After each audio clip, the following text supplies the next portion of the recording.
Hey guys, good afternoon and welcome to today's live conversation. I am super excited that we are doing this today again. My name is Gloria Elijah, first off, and this is Frankly Speaking with Gloria Elijah. I call myself the girl with the tea. And the tea today, yeah, might be a bit spicy, but as usual, I am glad to be having this conversation with all of you. I've missed you all so much. I have really, really missed you all so much. Um, I did not put out a video this entire week. There was just a lot going on in my personal life, in my space, and I needed time to take care of my home front. I needed time to attend to things that have been begging for my attention for the past 3 months. So I just needed to take a time off to attend to those things. But something caught my attention on the internet, which I did not really want to talk about, but I thought, nah, let me talk about it because during the week, I told you all I had like one more conversation to have about this Big Brother Naija 10/10 season before we finally draw the cuttings for the entire season. So I was going to have this particular conversation, but then something else came up, and it was a recording that was circulating on social media of I'm thinking it was a space where some people were having a go at each other, insulting some of these ex-housemates, parents and family members. And it was just so disgusting. I listened to that recording and I heard quite a number of things. In fact, I had an earful of a lot of the very horrible things that strangers had to say about a particular housemate's mom. And it was just so sad. Now, there might have been a lot of other things that have been said. I don't know, but yes, I don't know. And I'm glad I do not know because I do not really care for such type of information. But this particular one was quite triggering because they were actually attacking Dede's mom. There was no name those people did not call Dede's mom. And it was just so sad, like really sad. Now, let's throw it back to the week when the housemates had their loved ones come to visit them and encourage them in the Big Brother house. So, some of the housemates, it was their moms that came, for some, their father, for some, family friends, for others, um, relatives or siblings, right? And the moment I saw Dede's mom, I knew there was going to be a problem. Yeah. The moment I saw Dede's mom, I knew there was going to be a problem. But I was waiting for where that problem was going to come from. I knew there was going to be a problem. Now, there was a lot of things that were quite different about Dede's mom on that day. Of all the family members that came to check on the housemates, Dede's mom was the only person that did not utter a word. Dede's mom was the only person that was like overly put together. Like she was literally like this the entire time. She was standing and looking at Dede. She was quiet. She was just staring at Dede. She was just like this.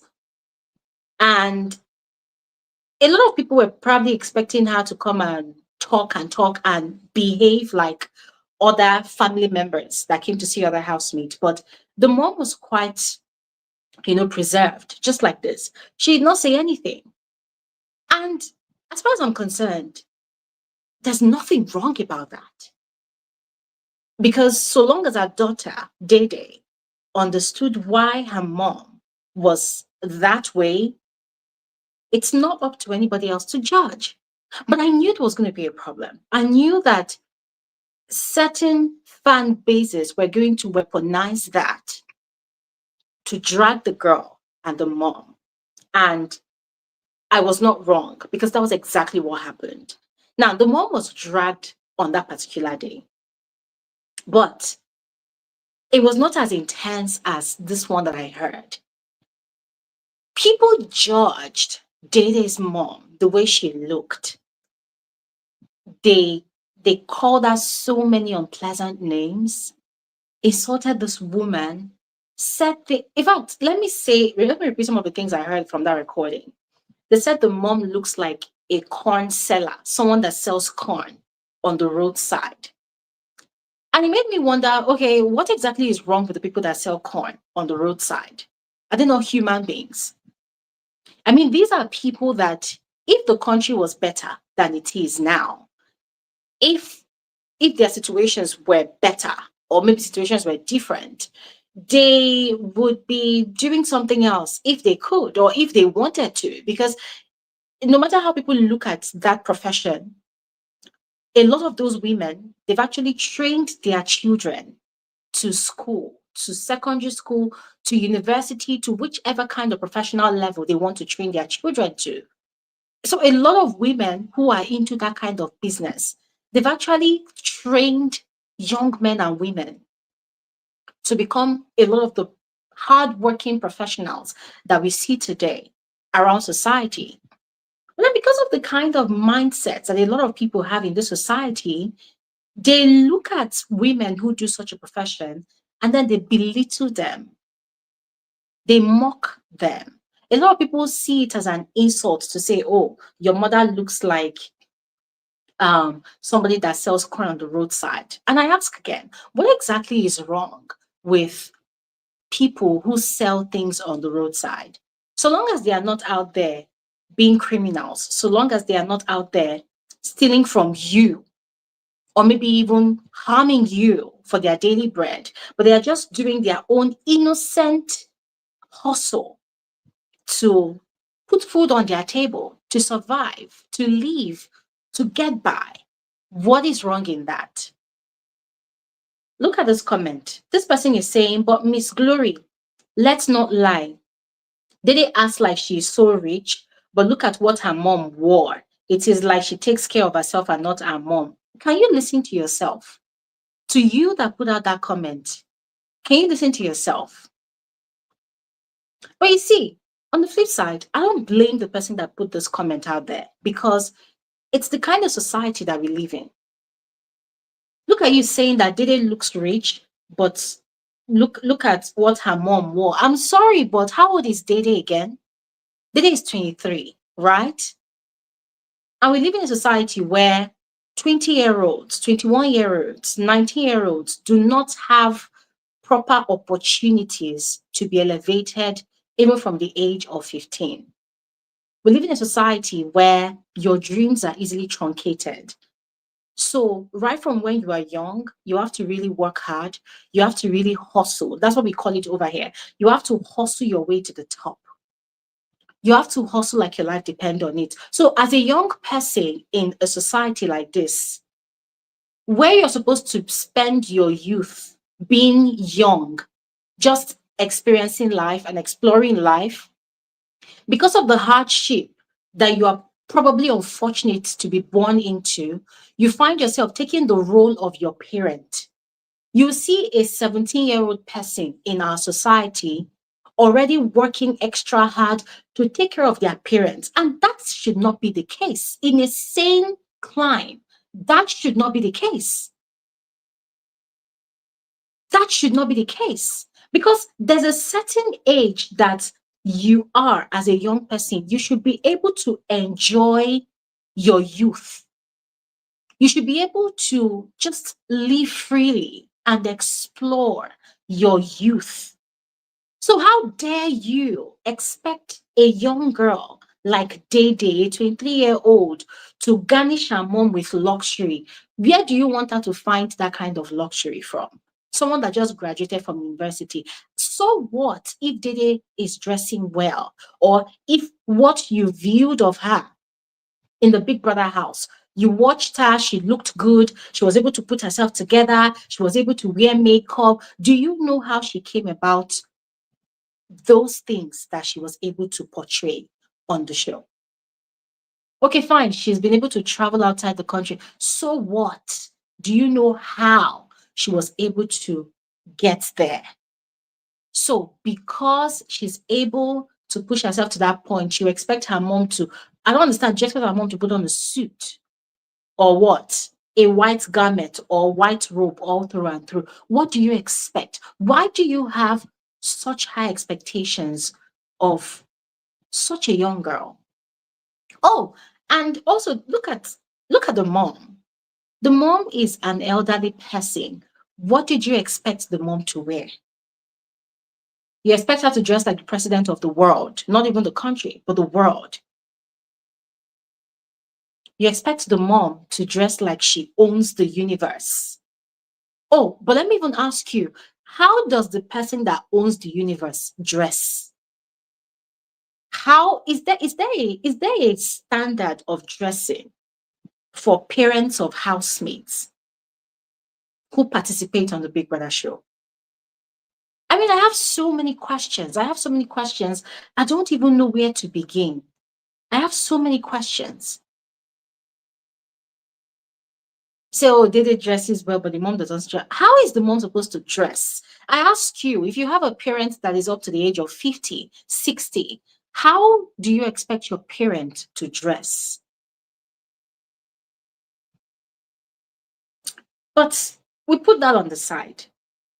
What really got me from that recording that I listened to was the way this particular stranger, I call this person a stranger because if you dig deep, these people, this person in particular, does not know Dede from home, does not know Dede's family background, her family history, save for whatever she shared on the show, which is not really a lot because Dede was one of those housemates that did not really say a lot about her, her life. She was quite reserved with her story.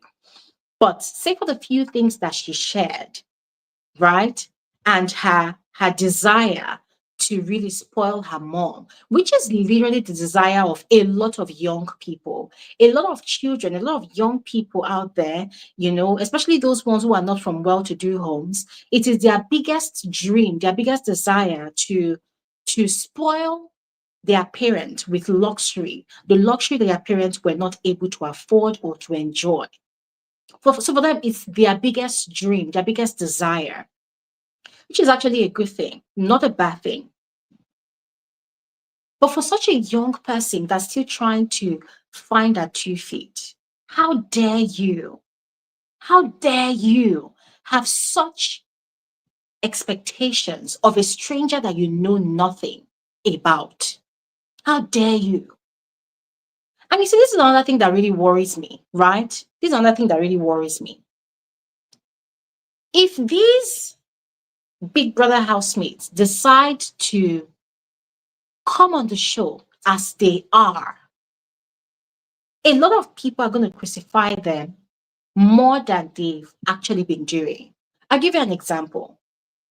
Say, for example, a housemate that is not from a well to do home does not have a lot of luxury outfits, a lot of luxury accessories or clothes or maybe even wigs, right? And so they just decided, okay, fine, you know what? I'm just going to be myself. Since the housemates always say, oh, I'm just going to be myself, right? So they just decided, okay, fine. If I have 2 weeks, I go into the house with my 2 weeks. If I have only 5 clothes, I'm going to go into the house with the 5 clothes that I have. And I'm going to keep on rotating those clothes for the entire duration of my stay in the house. So let's say now they don't have makeup or they don't wear makeup. They decide to go into the house barefaced without makeup, and then it's time for pool party. They don't have bikinis to wear or swimwears at all, and they decide, okay, fine, what I have is my wrapper. I'm going to tie my wrapper or I'm going to tie my towel, and they decide to just go as they come. Or they decide that, okay, fine, I don't have heels. I don't have shoes. I don't have party shoes. What I have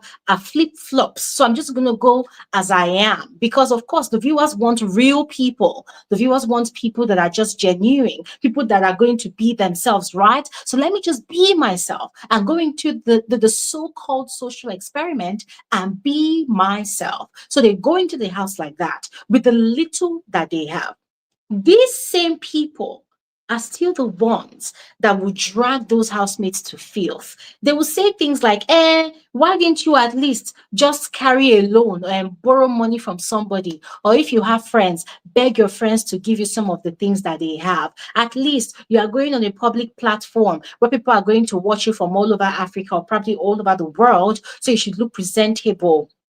And to look presentable, even if it means taking a loan from a bank or wherever, borrow money, buy nice things, look good, look the part, they will now come with this saying of, oh, you have to look the way you want to be addressed. Yeah, you have to dress the way you want to be addressed. They will have a mouthful of things to say. But some of these housemates that we have that have been going into the show, they come out and they talk about how they literally had to borrow money from people. They had to beg friends and loved ones around them to give them money, to give them loans, or to dash them items that they will use to go into the house to impress you, that will sit in your comfort or your uncomfortable zone. Because a lot of you that are watching this out, a lot of you are actually wretched in your real lives. If we're going to call a spade here, a lot of you are not even well to do, to be very honest. So with your limited subscription that you have to watch the show, you use it to judge these people to filth. With your 50/50 Kobo data that you buy, you use it to come on social media and say the worst about these people. You use it to drag them to filth. The ones that will come and say, oh, they borrowed money to buy things so as for them to look presentable for you, so that you will like them enough to find them worthy, to keep them in the house, to play the so-called unfair game, to find favor in your judgmental eyes, just so that you will vote for them, so that you will campaign for them, so that you will find them worthy enough to keep them in the house for your viewing pleasure. Of course, they want to grow their brand. Of course, they want to become popular. They want to become celebrities. But most of the things that they do it because they are seeking your approval as a viewer. So you come with this perception that every housemate that come into the house, they should have already had all these things figured out. So they come giving you the impression that they've got it all figured out. Even the ones that come and tell you that, oh, I had no bread when I was growing up. I had no gari to drink. Oh, I was picking stones from the ground to eat. I was eating sand. Oh, I was so poor that I literally every morning when I wake up in the morning, I open my mouth outside for air to enter my mouth because that's the only thing that I survived on. They come and tell you all of these stories to seek your approval. But they still try to look put together. They still try to bring clothes to the house, even though not a single outfit for every single day up to 71 days. Some of them even try to bring at least 50 outfits to last for 50 days. Some try to bring at least 35 outfits to last for 35 days. Some of them try not to repeat clothes. Some of them are able to afford, or maybe even the ones that cannot afford, they try to come to the house looking flashy, looking very flamboyant, but you will still go out of your way to drag their appearance. Why? What makes you think you have the permission to drag their appearance? Why? Who are you to judge their appearance? So let's say these housemates, they've put themselves out there for you to judge, for your judging pleasure, which is what we do, right? Anytime we talk about the games that they play.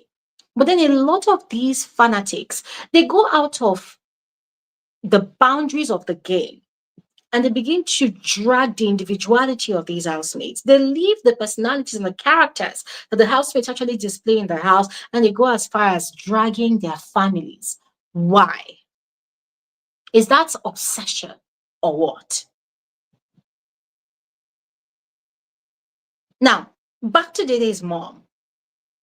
I saw Dede's mom the day, she came into the house to check on her child, because that's her child. It's not your child. Dede is her mom's child, her daughter. And she dressed how she felt comfortable in dressing to go see her child. Fine, she was silent. She didn't say anything. A lot of people had the audacity to shame that woman. They said she could not speak English. They said she could not express herself. That was why she was quiet. Is she your mother? Do you people know that a lot of parents, they have a silent way of communicating with their kids that their kids actually understand better than words of mouth? I grew up in a household where when I am very naughty, my mom does not talk too much when I am naughty. Instead, all she has to do is to just turn her eyes and look at me. Once my mom stares at me, I'm telling you, the cold that will run down my spine, I will just instantly have a brain reset. And I know that, oh my God, you fucked up. The only time my mom will talk is after she has looked at me. She has given me that mom stare. I call it the mom stare. When she's giving me that mom stare for a while and I'm still being strong headed and I'm still being naughty, that's when she will stand up and she will handle me properly. A lot of parents are like that. You don't know the emotions that was going through that woman's mind. That woman had not seen her daughter for, I think at that point in time, over 2 months. Dede's mom had not seen her daughter, probably maybe by seeing the daughter on TV, but she has not seen her child. She has not touched a child. She has not felt her child for over 2 months. So she finally had an opportunity to see her daughter, and there was a glass box barricading her, from touching her daughter, from feeling her daughter. There was distance between them. There was a separation. There was a barrier between both of them. She could not touch her daughter. She could not feel her daughter. And so she stood there with all the emotions raging through her mind. You're not a spirit. You don't know what was going through that woman's mind. You don't know what was going through her head. Same thing for Dede. She saw her mom and she was crying. And not to make it look like it was all awkward, she had to say something just to feel the silence. But you could tell that both mother and daughter were both overwhelmed with emotions. So because Davy and her mom were overwhelmed with emotions and they could not talk much, a lot of these people were comparing that to Kola's interaction with his mom. How dare you? Have you forgotten that people are actually different? Have you forgotten that as human beings, we're all different. We're all dynamic people. We're different. The way I would react to things is entirely different to how you would react to things. If I am experiencing an emotion, the way I would react or maybe act inside that emotion, it's completely different from how you or somebody else will react or act or feel or think. There are some people that when they are angry, they will go and punch a wall or they'll beat up somebody or they will scream or shout. There are some people that when they are angry, they sit down and cry because that is how they can release their anger and their frustration. There are some people that when they are angry, they go out there and kill somebody or something. There are people that when they are angry, they don't want to be in that environment that pissed them off because they do not know how they will be able to vent or how they can handle their emotions in that environment. This is to tell you that human beings are different and we handle emotions differently. So a lot of people's calling Dede's mom names, saying all manner of things like, oh, the mom was acting deaf and dumb, the mom was mute, the mom could not even speak English, that's why she could not talk. Oh, at least she should have even spoken pidgin English, at least let people even hear her voice. Who are you? Or because you had the opportunity to experience these housemates on TV this year, automatically you think you're better. You think your family is actually better than theirs. You judge, you judge, you judge. Yes, we're all allowed to judge, but you judge to the extent of, okay, the one that you actually watch them display characters and personalities on TV is not enough for you to judge. You now extend your judgment to their parents. How dare you? How dare you? Such audacity. And I was listening to that recording, and it was more like a back and forth. This one is insulting this one's mother. This one is insulting this housemate's parent, and this one's siblings. They even brought picture of two guys. They said that is I don't know whose brothers they said those ones are, and they were now insulting the guys. They were now insulting them. I say, it's the audacity for me. And you see, yeah, a lot of these so-called fanatics, if you put a camera in their own lives, first of all, beginning with what they look like, how they carry themselves, how they interact with people, you'll be so disgusted. Because a lot of them, their lives are nothing to write home about. If we're being honest, a lot of them do not really even have much going for them. If you even put a camera in their own homes to watch them for at least 1 week, you'll be so disappointed. Because they are not that great. And I'm not even talking about their class. No. I'm not talking about if they have money or not. No, I'm never talking about that. I'm talking about their personality, their character. A lot of them, their character stinks.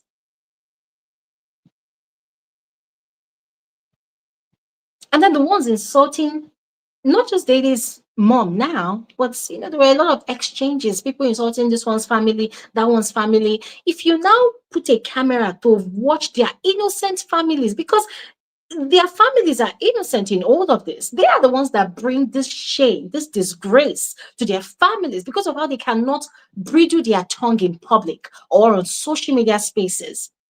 But say you now put a camera to also now watch their family live for just 1 week. You'll be so disappointed because you will expect that for somebody that can open their mouth, go on a public space and insult the parents, the family members, the relatives of these housemates, you would be expecting that maybe their own parents is either the king of the world or the queen of the world. But guess what? In most cases, that is not the case.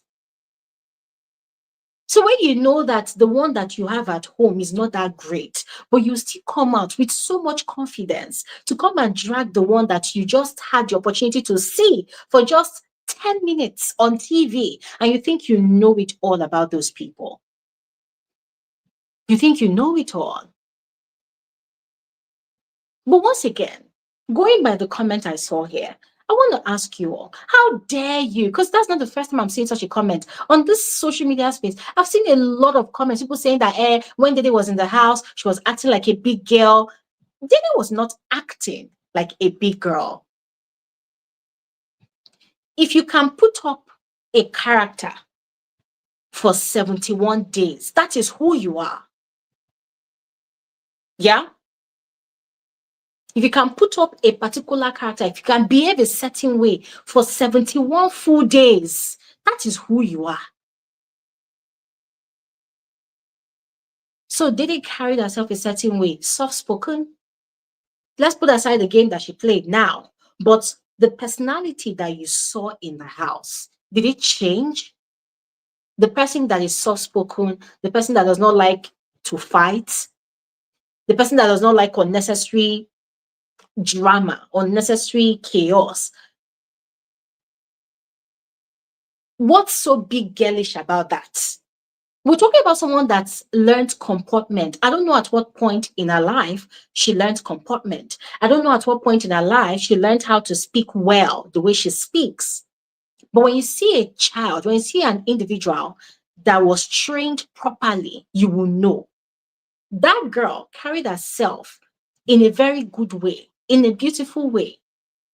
Even you say, if you have a child, you would want to train your child in a way that that child will be able to carry herself in a very demure manner, in a very composed manner. Dede was classy. She was composed. When I saw Dede's mom, I did a video and I told you all. I said, seeing Dede's mom, I knew where Dede got her elegance from. And that does not mean that people who are not well put together, they are the bad eggs of society. No. But once again, I remind you that we are all different. Everybody cannot be the same. If everybody in this world, this entire world is the same, the world is going to be boring. It's going to be boring. And that's why the creator of the universe thought it smart to create us in our own unique ways. Some of us are crazy, some of us are okay, some of us are mad, some of us are temperamental, some of us are very calm and subdued, some of us, we are raging mad. We're just different. Variety is the spice of life, as they say. And that's why we have varieties of human beings. And that is why you and your blood brother or your blood sister are different. But both of you are coming from the same parent. Oh. But you will find out that in your family, it's either you are the calm one, or you are the crazy one. And then you'll not be shocked. People will be shocked to see that, oh, your brother or your sister is actually the nice one, whilst you are the wicked one. It's the spice of life. And there's nothing wrong with that. So people say that, oh, Dede was acting like a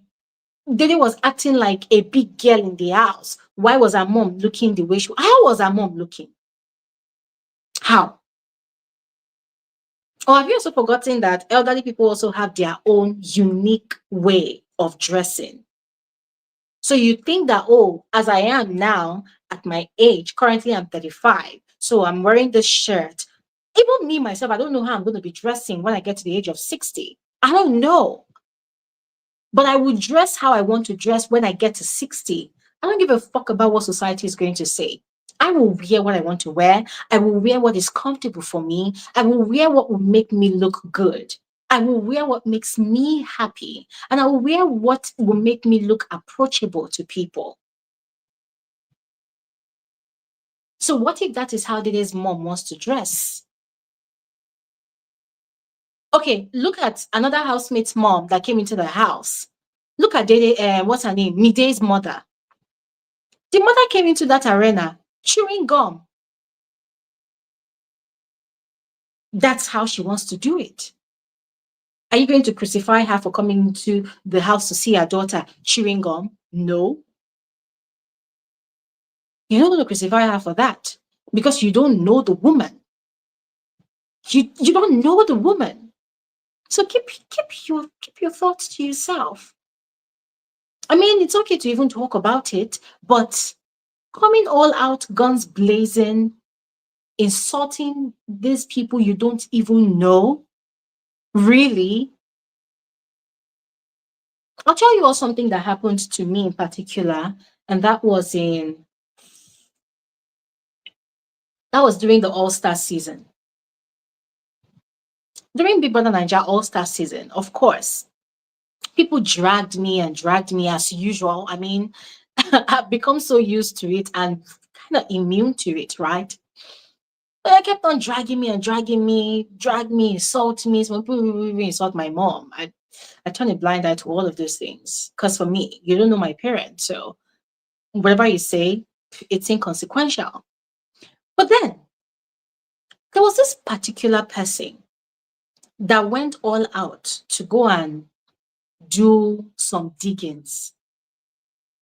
That person had a lot of time in their hands.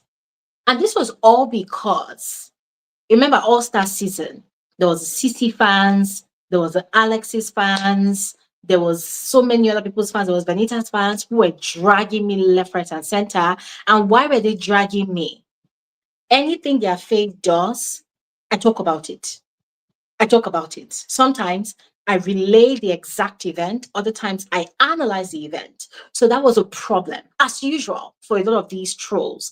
They were angry, they were bitter about it, they hated me for it, and they were calling me all sorts of names.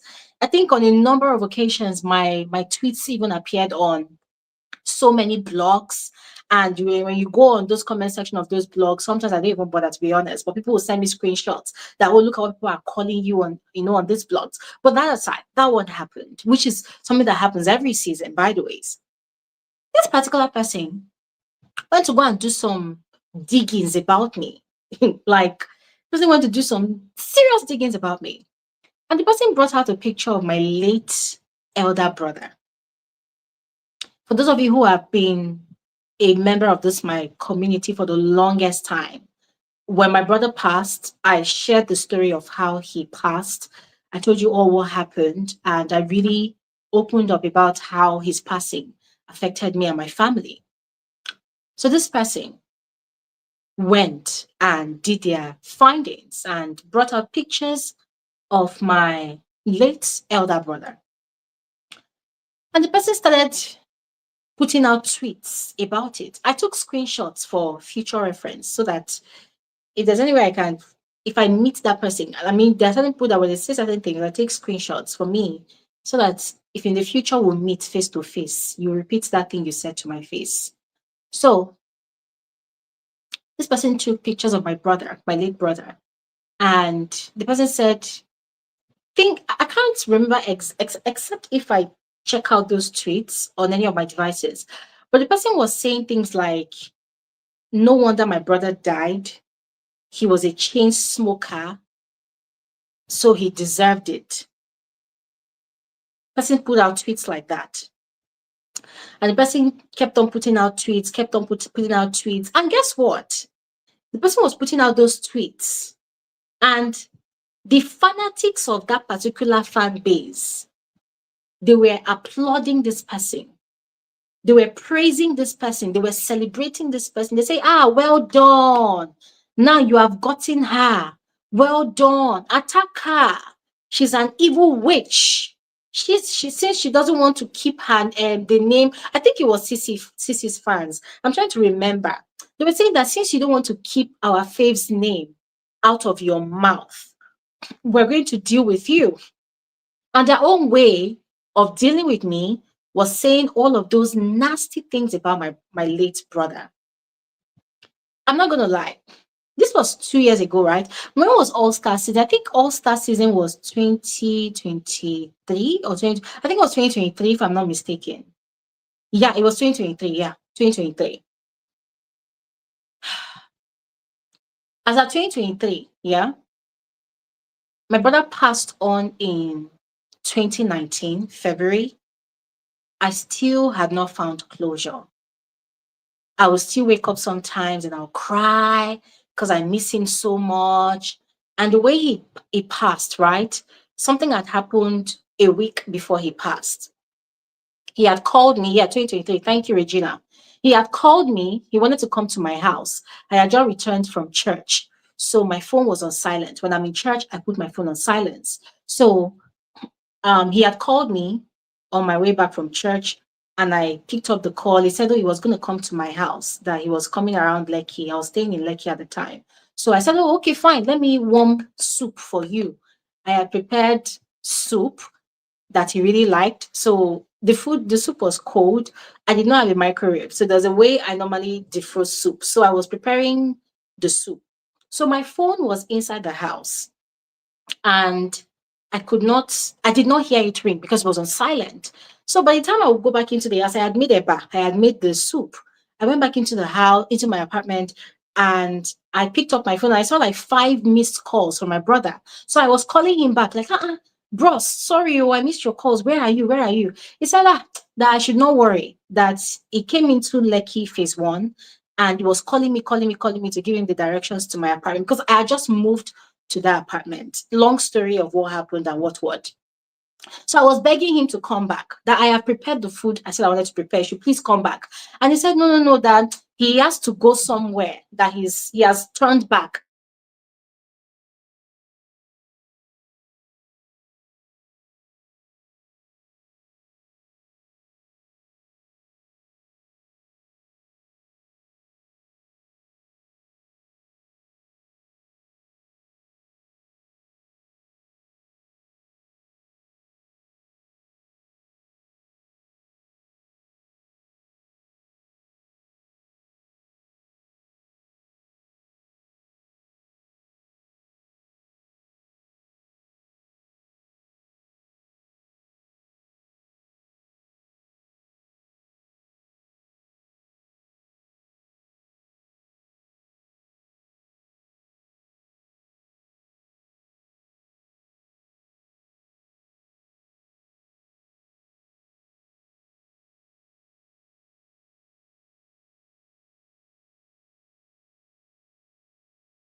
please indicate in the comment section. For those of you on YouTube, if you can hear me, please indicate in the comment section. All right. If you can hear me, indicate in the comment section.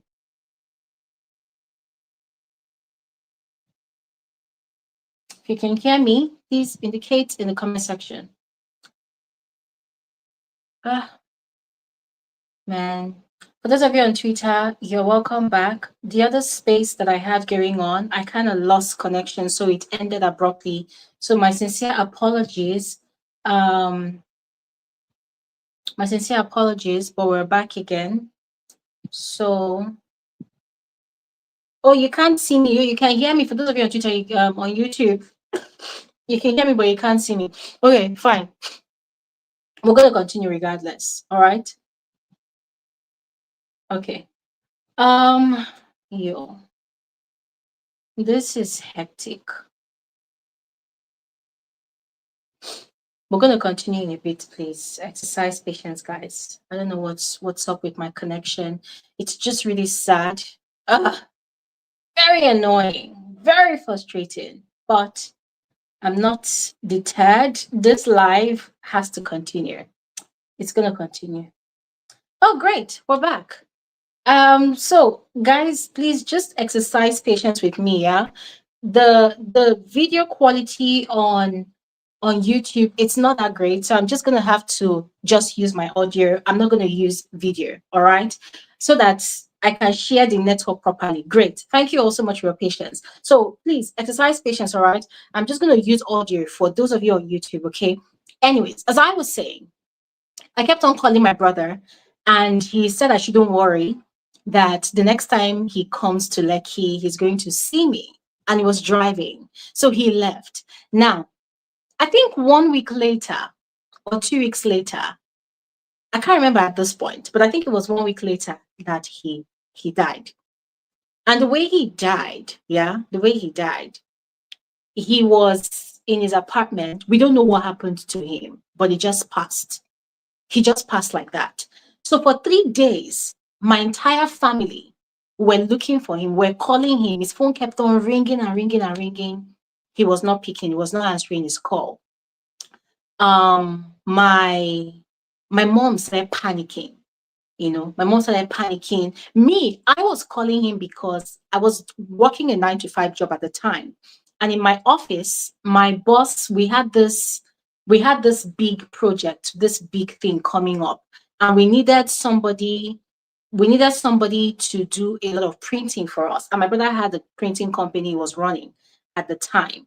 So um so I told them that I had somebody that could do the work, and I wanted to give my brother the contract to do it. So I kept on calling. He wasn't picking. And then I called my siblings, like, oh, have you heard from him? They said they too, they're also looking for him.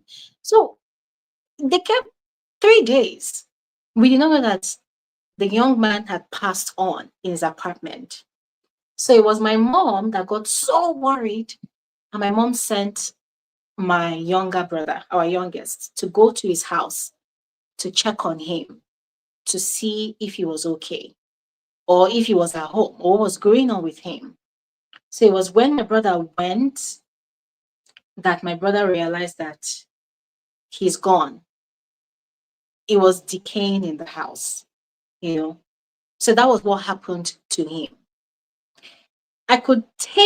If I decide to describe to you who my brother was, if I decide to use this entire live stream to tell you about the man that he was, to tell you about how bright his future was, to tell you about all the projects he had going on, about all the good things he had been doing for youths around him, to tell you really about the life of leadership he was living in his young years as a young man. This, even if I spend 8 hours telling you about who he was, it will not be enough to tell you about who he was. It will not be enough. At the age of 32, that young man had achieved so much. He had gone international. There was this, I don't want to even talk about it. Yeah, I don't want to talk about it. I don't want to talk about it. But he was leading a life of leadership. He was doing something big, impacting the lives of so many young people who were working in his field, who did not have a voice. So he created an organization that will have a voice for people working in his field. I don't want to mention his field, so I don't want people to go and start digging too much. But that was who he was. He was such a man. At the age of 32, he was such a man. And that's why till tomorrow, I still feel him. I still think about him. I still dream about him.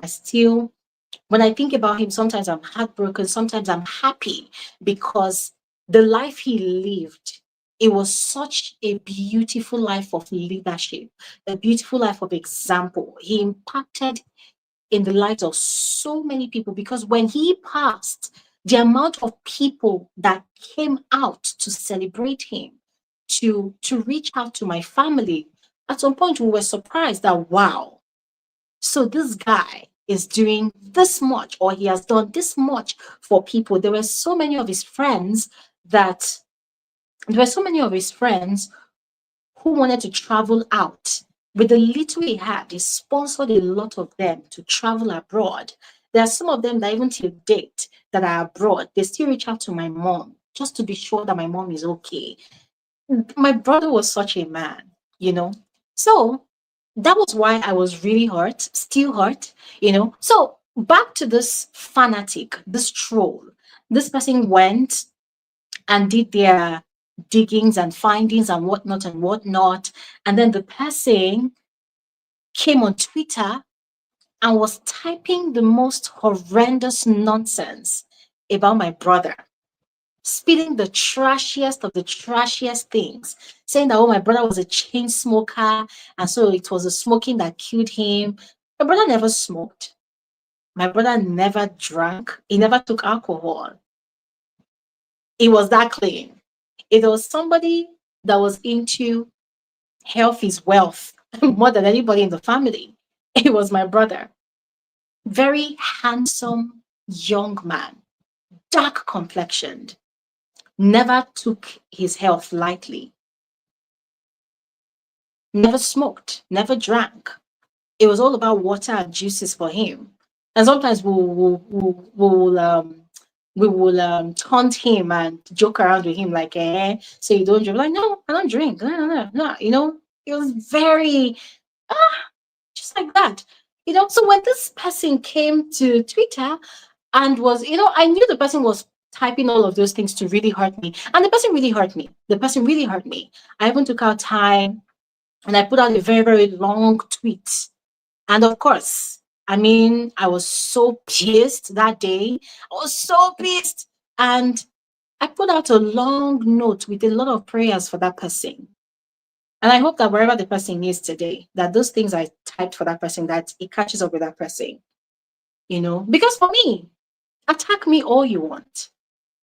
Attack me all you want, because I put myself out here for you to have the privilege to even think you know me, for you to even want to attack me. So go ahead, throw your shots, insult me, call me names. And if I like, I will respond. If I do not like, I will not respond. I will ignore. And most of the time, I actually do ignore, because if I want to put out the multitude of the DMs that I receive, the multitude of the hate I receive, it's a lot. So I ignore, you know? So why did I share this story? Is it obsession that is worrying a lot of these fanatics? You watch a reality TV show, you see strangers on TV. So let's give you the benefit of doubt that, okay, maybe some of those housemates, maybe they are your friends, maybe they're your siblings, maybe they're your relatives. We don't know, fine, whatever. But most of the time, the people that come into that house, they are strangers to you. So let's say you started relating to what they put out there for you to watch. You started liking them, you started relating with them, and you started loving them. And your love became so fierce, it becomes an obsession, right? So you become so obsessed with these housemates to the point that because you are obsessed with them, you feel the sense of protection around them or over them or towards them. You feel so protective towards them that even when they do the most horrible things inside the house, you take it upon yourself to go out there into the world of social media to attack anybody that talks about it. Now, most of the time, the people that you attack, they are not even going out to want to kill the reputation of your faves. No, they are only talking about the games that your faves are playing. They are analyzing it. And because they are doing that, you get offended. You pick offense. You are offended that they would even talk about it. Or, in other words, expose your fave. It offends you. So it offends you. Why don't you reciprocate the energy? They analyze your fave. You don't like the way they analyze your fave. Okay, go ahead and analyze their fave as well. Why attack their families? Why? People you don't know, people you have no knowledge about. And then those ones who celebrate the ones that do the attacking. How does it make you feel? Makes you feel relevant? Gives you a sense of validation? It gives you a sense of importance that, oh, yes, I am able to be an internet warrior, a keypad warrior. I'm able to attack and attack. A lot of you wear it as a badge of honor when you go around saying that, oh, yes, I support my fave. I defend my fave. Do you know that you can actually intellectually defend people that you call your fave? Do you know? Oh, in case you don't know, we actually do that every Saturday in this community here. This our community. That is what we do. You can actually have intellectual conversations that does not involve insults to actually analyze the games. And you see, that is why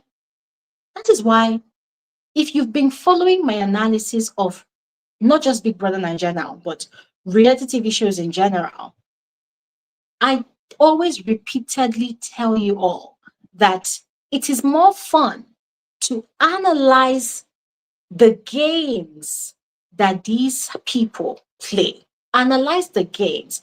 Also, analyze the personality that they portray on the show. It is more fun to do that than to now begin to attack their individuality like you know them. You don't know them, except you really do know them. You don't know them. What they show to you on TV or however way you watch the show, that is the personality that they brought to the show, that they want you to see. That is a personality they believe will work for them to play the game that is required of them to play on the show. So it's okay for you to analyze. And how do you analyze? Let's say there's an issue between two housemates on the Big Brother show. And you, of course, you're a viewer, you're a spectator in that whole situation. It's okay for you to analyze what exactly happened. How did they resolve it? Or how did they decide to address the situation? And then the aftermath of the situation. It's okay for you to analyze it. But then, now going out of spite, to then begin to attack the family members of the housemate involved, that is madness. That is obsession of the highest order. And it also means that the person doing that thing is not okay upstairs. It means that person has lost their sanity to the cult mentality of the show. It means they've lost their sanity. Imagine somebody will say, I don't know who raised you. I don't know who raised you, but the person that raised you did a poor job. Ah, do you know who raised the housemate? Do you know who raised the person? All because of the show. Anyways, I'm going to stop talking right now because I really want to hear from all of you. All right. So, for those of you on YouTube, I'm going to go ahead and share the link to this conversation in the comment section. All right. And then for those of you on Twitter, you know what to do. Send in your request, and I'm going to go ahead to add you. So let's begin with everything happening on Twitter. You're welcome. How are you? Everything happening. You're welcome. Yeah, Glory, good afternoon. Good afternoon. How are you? You're welcome to the conversation. Yeah, I'm fine, thank you. And yourself? Good. Um, what you just said now, like, it has been happening. A lot of people have been exhibiting their bias, and I don't know what it is. I would not just say bias alone. A lot of people have been displaying a level of ignorance, you know, on this timeline. Yes. Even if you support this person, and I agree with a lot of things you said, we had 29 different individuals. So housemates actually came with a persona, which is a social role, that I'm going to be this way in this house. I'm going to act this type of way in order to get this category of people to support me. And some people actually enter the house by being their actual authentic self. You understand? So, of course, people will gravitate towards what they'll gravitate towards. And those people who have this acute reasoning and are able to support the realness from the fakeness, and those who are actually just putting up a facade, then they will be able to know that, okay, I don't like what this person is putting out there, and they will be able to just support who they want to support. So now the issue with a lot of the BBNaija supporters is this year. A lot of them are just very, very superficial. It's like you see this person, okay, this person has entertained you, this certain housemates have given us a great show. Yes, of course, there must always be a conversation around these housemates on the outside, because there's always the post-show analysis. Just like we're talking about here, this is the post-show talks and analysis. People, they have been on different spaces, so I try to be on different spaces so I can get people's. That's a good thing about spaces. That's why I don't miss those spaces. I don't miss other spaces, and I'm happy that at least you get to hear different people's perspective and how a lot of people really reason and how a lot of people really take this show. And it's one thing is this house have a life that they are living. They don't really know, and that's one understanding I'm actually giving myself. That's why I don't try, even normal celebrities, the big names and all that, I don't carry anybody's work on my head, because I understand that life is beyond that. And these guys are actually these guys are living a life of their own. I don't know my personality, they don't know me personally. Exactly. I don't know them personally, I just know them based on what I've seen about them on the show and on the timeline. That's the way I know I'm able to keep up with them. So there's no need for me to start insulting my neutrals or people on the timeline. If you check something out, okay, I'll use myself as an example here. On the timeline, there are certain individuals that, since the moment faith got disqualified, they've been going after faith. When they quote anything, when they quote faith, that's when I just enter there. I don't want to use insulting words on them like that per se. I just like tell them rest, that you cannot let this guy relax. If you have been up with the ass, is the air you breathe. Those kind of subtle stuff, is like you're not giving anything insightful about it. You just keep on hitting on the person. You just want this person to be down. So now the show is over. Let you guys be the one that said that this guy's career will not do much on the outside and whatever. Let him relax. You know, you guys keep on coming at him, showing how shallow you are. Because you have your faith, focus on your faith, defend them, just like you said, defend them intellectually and respectfully. You don't need to start insulting someone's mother on the timeline. There's some people now, there's some families, let you talk about them, they will insult the generation. Exactly. It's just so crazy. Like, on top of someone that doesn't know who you are. Exactly. So because when you love this person, if they do something that is not right, it doesn't mean that you cannot give your opinion. That's like the social media space. Everyone has a right, because anything you put online it means that you're giving yourself out to the world to actually praise you and critique you. So you have no right to say you cannot tell me this, you cannot tell me that. I have every right to say the only thing I owe myself and I owe you, I don't just owe you, I owe myself, is to be respectful and keep my record clean. Exactly. And you see, there's one thing a lot of people forget. There's one thing a lot of people forget here on this timeline is the internet never forgets. Exactly. See, look, we've seen this happen countless number of times. Many of the people out here insulting and dragging their face, dragging different people. Some of them are prospective, they are prospective Big Brother housemates. Some of them will actually audition and actually get picked for the show. We've seen it a lot of times now. They'll now go and be deleting old tweets. So that's the craziness. Like the moment they just get into their side, and you can't delete everything because this might happen 3-4 years ago. So there's something I did during this season there. I didn't just carry one housemate. I make sure that if you do something I don't like, I don't insult you like, I'm just like, this person just did that. I'm like, this person is just saying this. But I made sure that I posted about me, all the housemates. The only housemates that I probably did not post anything on, I think was Damboski. That was because it was the first to leave. So the only thing I think I tweeted about Damboski was that when Ibuka literally just said Damboski is out. That's when I just put something about him. But I made sure that I gave everyone their accolades. Like you can't just be. If you check some people now, it's just so crazy that some individuals on this timeline, if you check everything about Faith on their timeline, it is just this hateful statements and disgusting. So we just keep on trying and not just towards other housemates. So like you might end up going for this show another time, and you might even be the worst of the worst. Your character might be one that a lot of people would not even gravitate towards. Then they go and they search you because some people that's what they do. They dedicate time. They go through every single housemate that we enter there. They will search on you. They will make sure that they find out everything to those that you supported in the previous seasons. So when you see that you don't support their faith already, you've lost them. So many of them just need to keep it chill and just support. Defend intellectually. You don't have to bring other people down because you are trying to bring your faith up.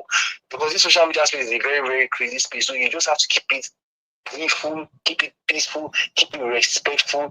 Then even those that want to be toxic and say rubbish and say all manner of things, you can just shut it down. Just like I'm having this conversation. I'm not going to go back and forth to that. You're not watching. You must pass it because when you start going low with them, your account, if you don't know when you just get all exasperated and you start tweeting things that you're not supposed to. So this person, before you know it, the fan base just start reporting your account. Before you know it, you lose your account. So there's no point in doing that. Some people are just messy. That's what I've just seen. BBNaija fans are extremely messy and very toxic, especially this post show. I didn't even expect this post show to be this way, but it has been one topic or the other.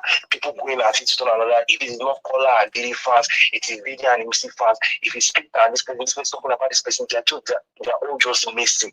And it's just crazy, man. Many things have happened, and the housemates are not even helping themselves out because now I watched the video of Kola having an interview. He didn't even mention Diddy's name. It was like, I can't mention that I regard the other person. So it just shows you that the housemates here, there's nothing really real in that house. That's one thing I've actually just observed. Because the moment they get out of the house, their account just shows them all the video of everything that all the conversations that they were not privy to. Now this is what this housemate, this is what this person said about you with this person. So this person is not your person. You're not supposed to be cool with this person on the outside. So before you know, they go off of everything that they've heard. So before you know, that's what creates the enmity. So right now, Kola and Diddy officially off. Before you know, other situations like that will just keep on happening. And the toxic fans will carry this thing on their head and will keep on going at it to one another. So I can't see this situation ending anytime soon. But it's just for you as a person that knows what you're doing and you're looking at the futuristic part of it to just take it and use your own. You borrow yourself brain and give yourself wisdom and not engage and go low with people who feel like they have nothing to lose. So that's one thing I know people need to take to the bank. So that's what I have to say this afternoon, Glory. Thank you so much for such an apt contribution. Thank you so much. Very apt. Thank you very much. Okay, we're going to speak with one more person and then we'll quickly move on to YouTube.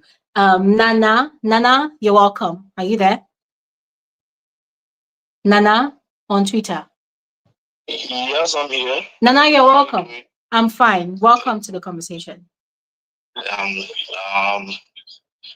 you so much and greetings to everyone listening.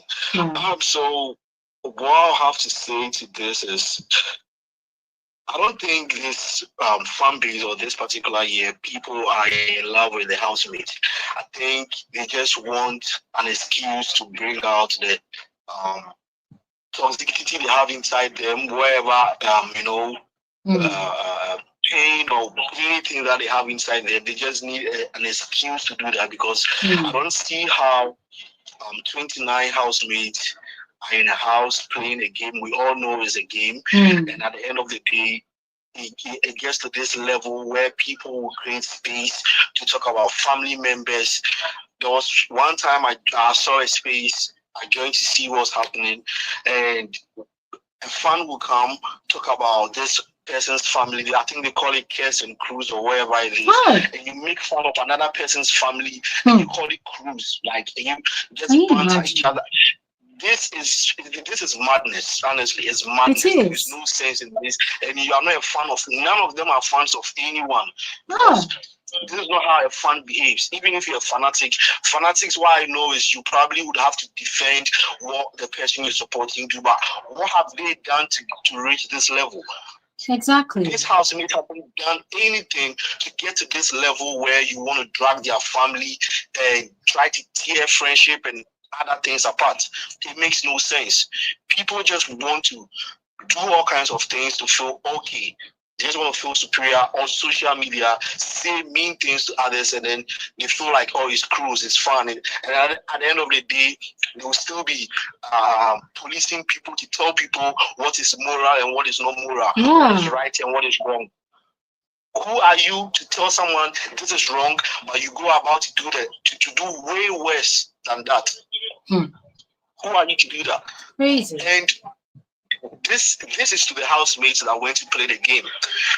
If you allow the fans get into your head, trust me, you'll be as regular as you came. True. This fan base will move on next season.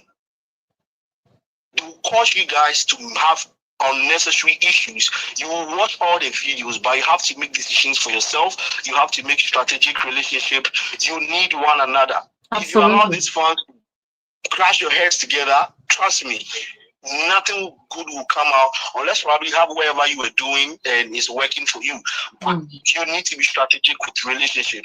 Example, Mide caller, for instance, there is no need, there is no point. They don't want to talk about, from what we are seeing, they don't want to talk about each other on air. The fans have made it more toxic and mean, which wasn't supposed to get to that level. But their friendship is something that even brands would like to capitalize on if they play well. Did they is in a relationship? I'm sure she's happy. All I wanted Dele. What can they do? How can they monetize this friendship that they built in the house? How can they channel it to make other things work? But if you allow the fans get to your head, nothing good will come out. All you do is hate this person. You just wish for the person's downfall, or you just want to see the person fall, so you will laugh and be happy, which makes no sense. We all the time we say that the goal is to fight poverty, but how we are all fighting poverty, then one person is still pissed or tries to act mean. It doesn't make any sense. It doesn't make any sense. All these housemates need to sit up, make a decision for yourself. Yeah. Not based on any fan base or what your fans think, or just because your fans bought you some iPhone, brought you gifts, wherever, so you think you will make decisions to please them, then I'm sorry. You can't please these people. Yeah. Thank you very much for sharing. Thank you very much. I totally agree with you based on what you said about strategic relationships. I don't think a lot of people understand that in making friends, you can have acquaintances, also people who you can work with, but you do not necessarily have to be chummy with, in the sense that, fine, you people participated on a social experiment together, coming out, if people had something going on in the house, possibly a friendship or maybe a relationship or a ship or anything of that sort, and you came out, obviously there's going to be a lot of talks getting into your head. You can decide, okay, fine, we can be cool, we can be cordial, but you do not necessarily have to be telling each other your secrets. You don't have to be checking up on each other every morning. Oh, how are you? Did you sleep well? Did you wake up well? You don't have to be that way. But hey, what's up? What's up? What's up? Okay, if there's a brand deal for both of you to work on together, hey, go there, do the work, get your bag, and to your tent, to Israel. As simple as that, or probably not as easy as that. Because another thing again is, once you begin to collect gifts from your fans, they begin to feel entitled to your entire destiny. They feel entitled to everything you want to do in your life. They feel like, okay, you sleep, you eat, you breathe, you wake up. It is up to them who you shake hands with. Sometimes you listen to them, but then it is now up to you as an adult to, make your choice. But anyways, well said, Nana. Let's speak with Queen Omo. Queen, you're welcome to the conversation. You have been missed. Hello, love. Sorry, I decided to go and get PhD. I clearly don't like peace in my life. Nonsense. Yo, congrats. Nonsense. Thank you. Thank you. Thank you. Wow, I've been congratulations. I mean actually I joined last week, but Yeah, I saw you, but you left. I left because people started calling me at that time, and then by the time I Oh, left, the link disappeared. So I was just like, I'll catch you another oh, time. I may okay. have been gone, but I've been watching. What is Hmm, wrong? You know hmm, something? I see that this year MultiChoice took some playbooks from Americans BBN. I mean Big Brother America. Like their parents coming in, deducting money from hmm, the price. You get what I'm saying? But they not hmm. finish waiting they started. Because if you are gonna take the playbook, you have to take it all now. And the last thing they were supposed to do is that the last 10 evicted house help mates should have been the one that would decide the winner of the season now. Come on Do you now. want, do you want, do you want that to burn the country? Do you want fanatics to No, burn the because the country? thing is that no, because that is what no, because this brings me to the question. That is what is given the stanship audacity. That Hmm. is what is giving them audacity because I don't understand. Because the only thing is that Nigerian and overdue is 5 and 6. I love my country, but we do way too much. Why are you insulting a girl? Am I the one that's controlling what my mother is wearing? My mom is Exactly. 56. My good sis, when she was young, she was a hot mama. She dressed better than me when I was young. But now, if you see her, Narapa and Iro that she's wearing, and she lives in Mhm, America. So I cannot control what my mother is wearing, but I don't understand. mhm. You can like a partner, you can like a specific housemate, but you don't have to treat them a type of way. I never understood Mhm. that. You don't have to be, because the thing is that there's a thin line between love and obsession. And I think Nigerians always go overboard. Why are you on multiple pages creating fake pages to battle somebody? Why? Do these people know you? Are they sharing their price Exactly. money? Okay, Ijoba 6061. But who? Okay, she didn't deserve that win. Let's be very honest. I mean, are we mad here? I don't know. Maybe I need to create Twitter and start dragging, but I don't have the time because let's look very well. Because the what she won, no, she does. I mean, what's the cost? She didn't deserve it, in my own opinion, but she played a good game. Cool. But at the same time, you don't have to be fighting battles. She does not know you. Is she sharing the money with each of you? No, you can bow down with grace. What is with Nigeria and dragging people unnecessarily? For real. People that are living better than you. No, please, you don't have to drag. That's the issue that I have with this society. I mean, with Nigeria as a whole. Let's not even talk about everything else, but you guys are dragging for what? It's a social Hmm. experiment. People that don't know each other from all walks of life. They are faking it to make it. You don't have to like each other. I've noticed a lot of people don't like Faith. Why? Because the guy was telling you people how it is and analyzing you people's game. But it's the thing is that at the end of the day, multi-choice is not ready. We told them, where you needed to change your style last year. This year, you got people slapping each other. You got violence. Nobody's talking about that though. We're talking about We're talking about what? People's father, people's mother. We are insulting people all because we are fans. Please, if you want to be fans, unless somebody is sharing money. Now, if a Missy came to me and said, Omo, I want to share my prize money with you, I'll split it in half. Then I could start shaking and cussing everybody out. But why am I doing that free of charge? Are we mad here? Are we okay here? I have always said before with my full chest, and I'll say it. Oh, by the way, baby, I'm coming to Nigeria January. I'll be in contact. I'm definitely taking you out. We're gonna have a good time. But Absolutely. what I'm saying is that at the end of the day, a lot of Nigerians are keyboard warriors. What I mean is that they can say it to you. They can say it online. You can't say that shit to my face though. Who are you talking to? Are we okay here?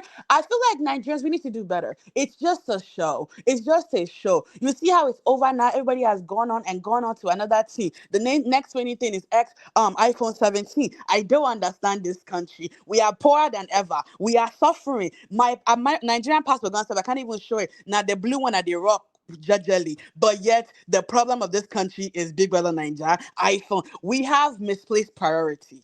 We have misplaced priority. And the Okay, shine let the show. me ask you a question to self. I Yes. mean, and this is me asking because you're a therapist, right? Yes. What do you think about people having so much expectations of a 23-year-old that because she dresses well, she should also be dressing her mother in a certain way? What Is do you think she her about that mother? mindset? Is she her mother? Is she her mother? For Please, real? I'm not understanding. You guys do know, way a 23-year-old girl. You know that the frontal lobe of an individual, which is the engine of the brain, does not develop until 25. That means it's what I'm trying to say by that is that all these females that are trying to make it by you have not developed your frontal lobe, you have not gotten to your stage of life. She's still working, she's hustling to get that girl. That girl is hot though. She's very beautiful, very sexified girl, very beautiful girl. She's hustling, she's presenting herself. Our mothers have lived their life, they're getting older. Do you expect the mom to be wearing Gucci from head to toe? She tell you where she get that No. money. I don't understand. Do you expect my mother? No, do you expect my mother? Me, I wear wigs. Do you expect my mom to wear? Come and carry a bust down 30-inch bone straight hair for me and wear. My mother that cut her hair off because it was vexing her. How is that my fault? I just feel like people have expectation. The thing is that let's be honest with ourselves. When I was 23, I was not this successful. I was not this well put Mhm, together. It's as you grow older, you progress and you advance. I don't understand why mhm. people, guys, Nigerians, anybody that wants to hear, you can like a show and just be a normal fan. You don't have to insult. I've seen too much insult. I've seen fake dragging. I've seen, but you guys go. And one thing about Nigerians, they glorify bad behavior because all the people Mhm. that behaved bad, the person that peed in somebody's box, nobody's dragging her, nobody's saying anything, but yet the person that was being harassed, that was harassing somebody sexually, insulted, trying to frustrate, won the show. Please, Nigerians, please, please, please, go. I said I have to create Twitter on your own matter because who are you talking to? You guys are so obsessed with people that don't know you, just like people are obsessed with Davido Whiskey. They don't fucking know you. They For don't. real. They will never meet you. Even if they stand next to you, they will look at you like who you be. So why are you dragging people? It's not Exactly. necessary. It's childish behavior. It's not necessary. You can like somebody and do it with grace. If you like somebody and you feel like they should have won and you have money, give them. If you have 1,000 to give Faith, give him and be like, here, manage this one. You don't have to insult. All this insult of Twitter spaces. I feel like social media have gotten very toxic. On top waiting. On top For real. what? On top what? If you die today, you For leave it real. behind. It's not. Let everybody be cautious. And also, I'm so sick and tired. I feel like people have gotten so comfortable disrespecting people's parents, siblings, kids. Like, are we okay Doesn't make here? sense. Are we okay here? Like, why are you insulting somebody's kids' family? If you have an issue with me, okay, fine. Why must my family, my kids, why must they all be involved in this nonsense? Why must they all be involved in this nonsense? I feel like people we need to do better. Nigerians need to do better. We're not speak fondly of abroad. Maybe because the people in Nigeria. No, it's sometimes I'm even ashamed to say I'm a Nigerian. Sometimes I would say on my full chest because I'm a proud Nigerian. But let's be honest, we're not doing the best. Ghanaians don't like us. They're always saying that you people are always. It's okay. It's not by force. We're not the first country in Africa. We have 54 countries in Africa. It's okay. We do way too much. Hmm. Just calm down. It's not that serious. It's a game. Just be graceful. If your friends don't win, it's okay. It's not the end of the world. Again, pity party won. And it's okay. It's as if Nigeria and poverty mentality is 5 and 6. That's For cool. real. That's cool. If we had time, I would tell you what the hell they did wrong in this season. But we will talk about that later. Let people talk. But y'all do too much. It's okay. It's not that serious. All right, great. Thank you so much. And I'm looking forward to having you in Nigeria. Oh, yes, I'll contact you. Bye. Bye. Thank you. All right, let's speak with Mara. Mara, good to have you here. You're welcome. Hi, everybody. Hi, Bye. Glory. How are you? I'm good. You're welcome. Oh, first and foremost, I'd like to extend my hugs to the gentleman that spoke last week. Hmm. The one that was vulnerable enough to share. I think those who know of your platform, they know of my story because I've shared it Hmm. before. When we went Hmm. through the BB Mzanzi Yes. phase. So I want to tell him I hope he's listening. If not, I hope in the future he'll listen. And I just want to tell him that he's loved. And there's a Kenyan sister who can resonate. And I'm sending my love and all the affection to him wherever he Thank you. is. Yes. Thank Um, you. Today's topic is very sensitive, especially looking at Daisy's mom and Hmm. Faith's dad. I think most of you are aware that the one phase in my life I never got to experience is parental love because I lost them when I was age 5, Hmm. and I've pretty much had to raise myself. And Hmm. equally, I think I've shared that I've seen the worst in humanity. So every time I even interact with people, I just always expect the other shoe to drop. I expect to see their evil side. Hmm. I say that to say this: words have measures, words have depth, words have Yes. words can build or tear you down. And it's not Hmm. often that you'll find somebody who is strong enough to pick themselves up and be able to move and say, you know what, let me kick the outside noise and not think about this. Hmm. Big Brother Niger fans, when someone auditions to go to the house, it's a decision they've made themselves and they want to probably showcase their skills, what they have to offer the world, be able to tap into Hmm. brands that they can partner with in the future. Their parents, their siblings have not signed to be in the show. I True. can understand being happy for your fave, voting for your fave, going all out for your fave. But can we put a boundary on Mm-hmm. how dirty we are willing to go, all in the name of showing our faves that we have love for them? Or Absolutely. we can go all out. Daddy's mom is in her 60s probably. For her to have a 23-year-old, and I think Daddy had mentioned that she's the last born and there are, I think, 7 in total. She's Mm-hmm. not a spring chicken. She's not a spring chicken. She's not in her 40s. She's not in her 30s. This Mm-hmm. is somebody who's gone through her youth. She's during her era, probably they used to wear the bell bottoms because I think that was the style in those days, and probably she had a beautiful afro. Mm. As people age, you tend to take life easy, and it reaches a certain age you're grateful to be alive and you just enjoy life as it comes. How people perceive you, how you dress, and everything becomes a non-factor. Daddy is 23. One thing I've Mhm. noticed about young that lady is that she knows how to put her pieces together to stand out. Mhm. She never said she's coming from a rich family. She never said she's coming from an affluent family. She never said Mhm. she comes from a family that has influence. No?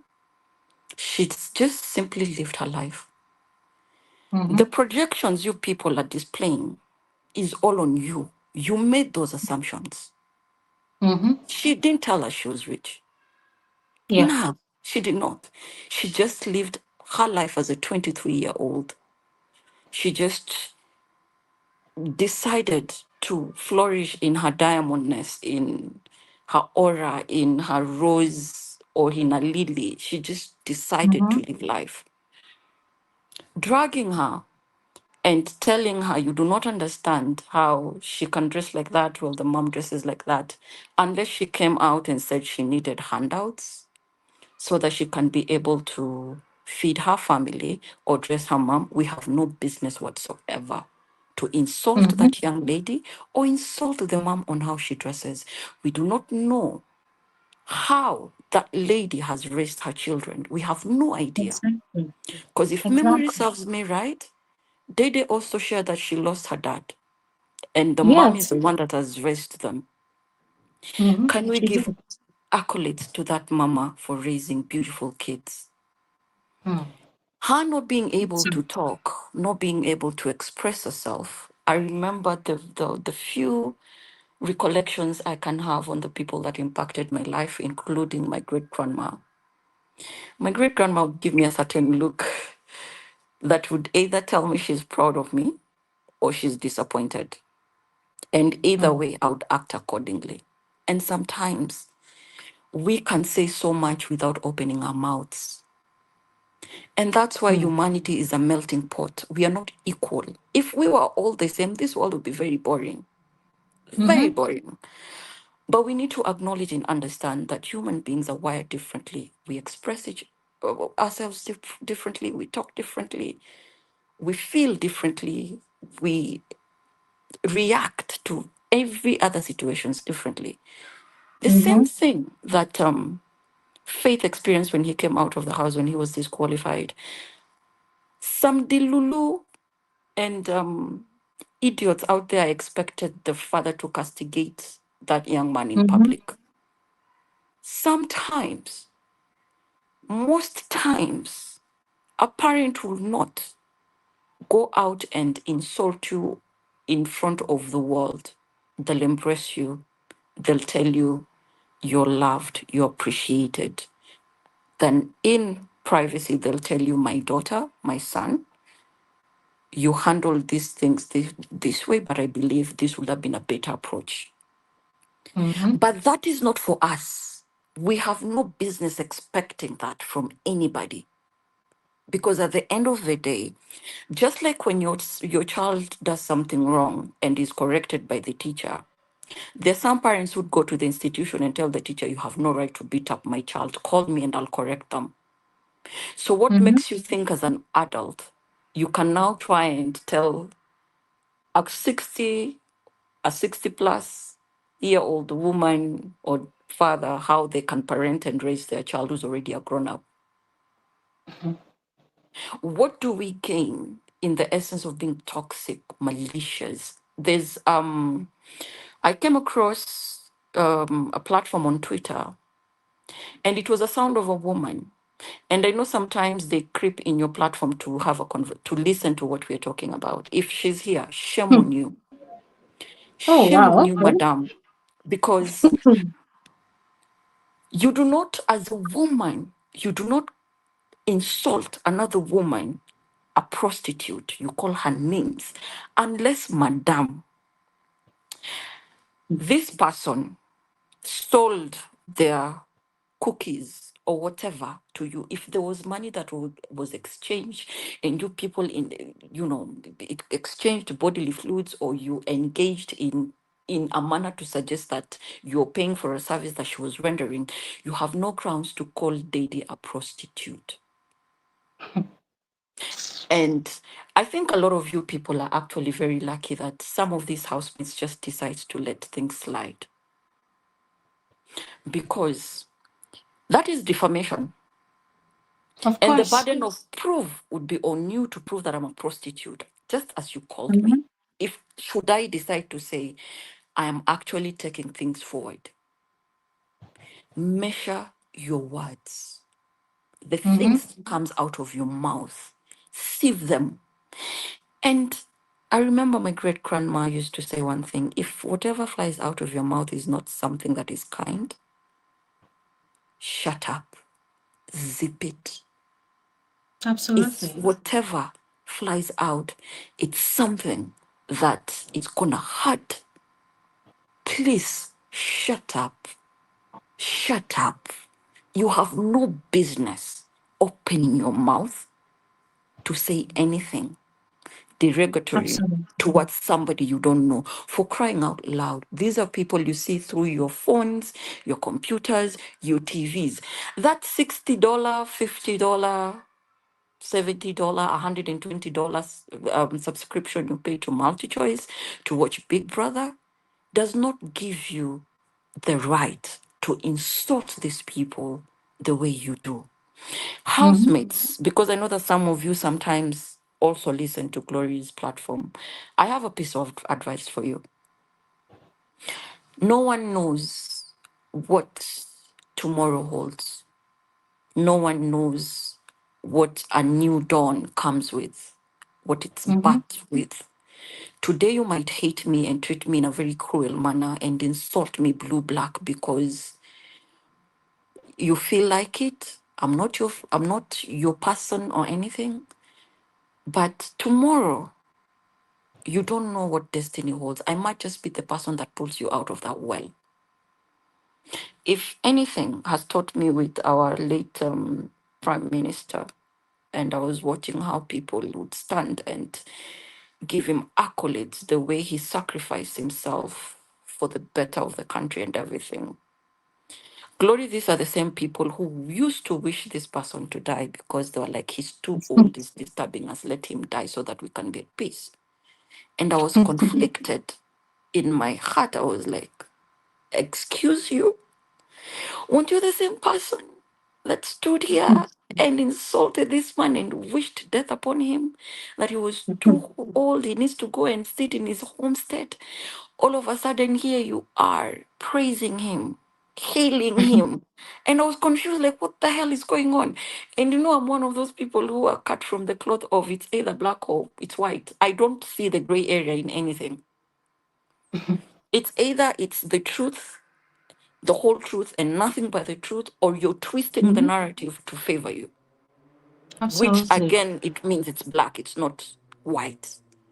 Mm-hmm. So, fanatics and Big Brother, you thrive on toxicity because multi choice, this is what drives, money into your pockets. Can we be better? Can we do better in the next season?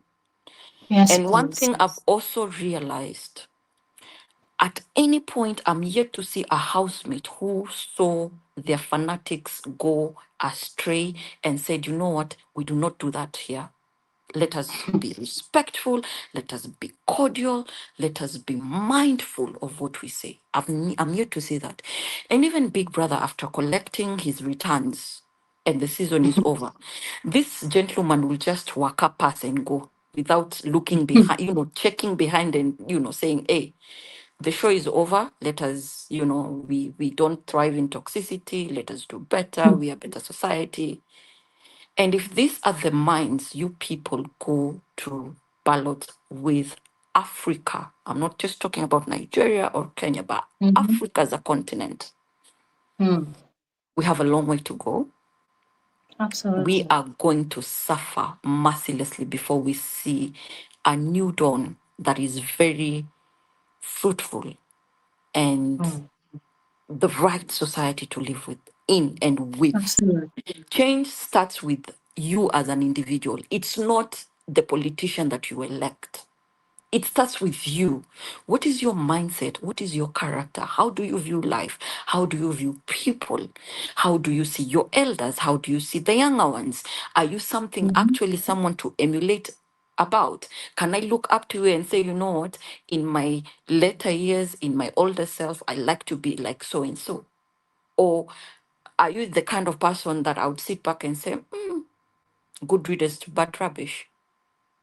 What is Mm. it that makes you as an individual say, when I leave, this is the impact that whoever crossed paths with will be happy they interacted with me. They will be Mm. happy that they got to know me as an individual. It's, let's leave the fakery of it, the lifestyle and everything. I want people to ask themselves, who are you when everything is removed from you? When you're left naked, standing or lying down in a slab cold because you're no longer Absolutely. breathing, who are you? What will Mm. you be remembered by or with? Are you going to be remembered as someone who used to go to social media and insult people blue black? Are you going to be remembered as somebody who relished people's pains? Are you going to be remembered as someone who used to dig hurtful information about people so that you can come and slap them on their faces because you feel that hurting people makes you feel better? Mm. Who are you as a person?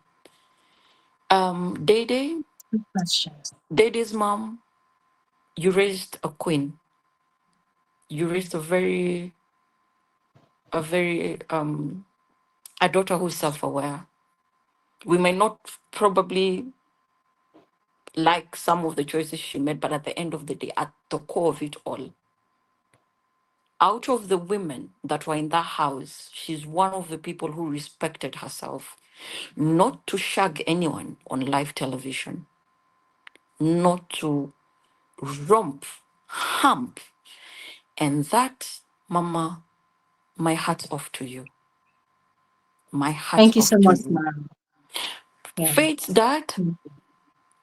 you raised a son who is principled and brilliant, a son who was not afraid to stand as a solo lone wolf ranger because he refused to go with the majority when something never seemed okay or right or it didn't have integrity.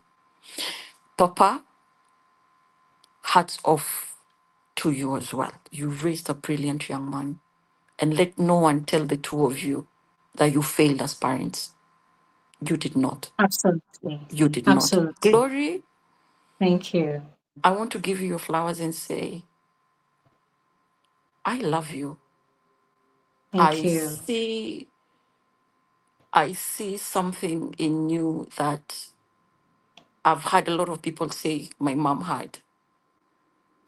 And there's this attribute you have about accountability, and you're not afraid to reprimand, you're not afraid to show love when the need arises.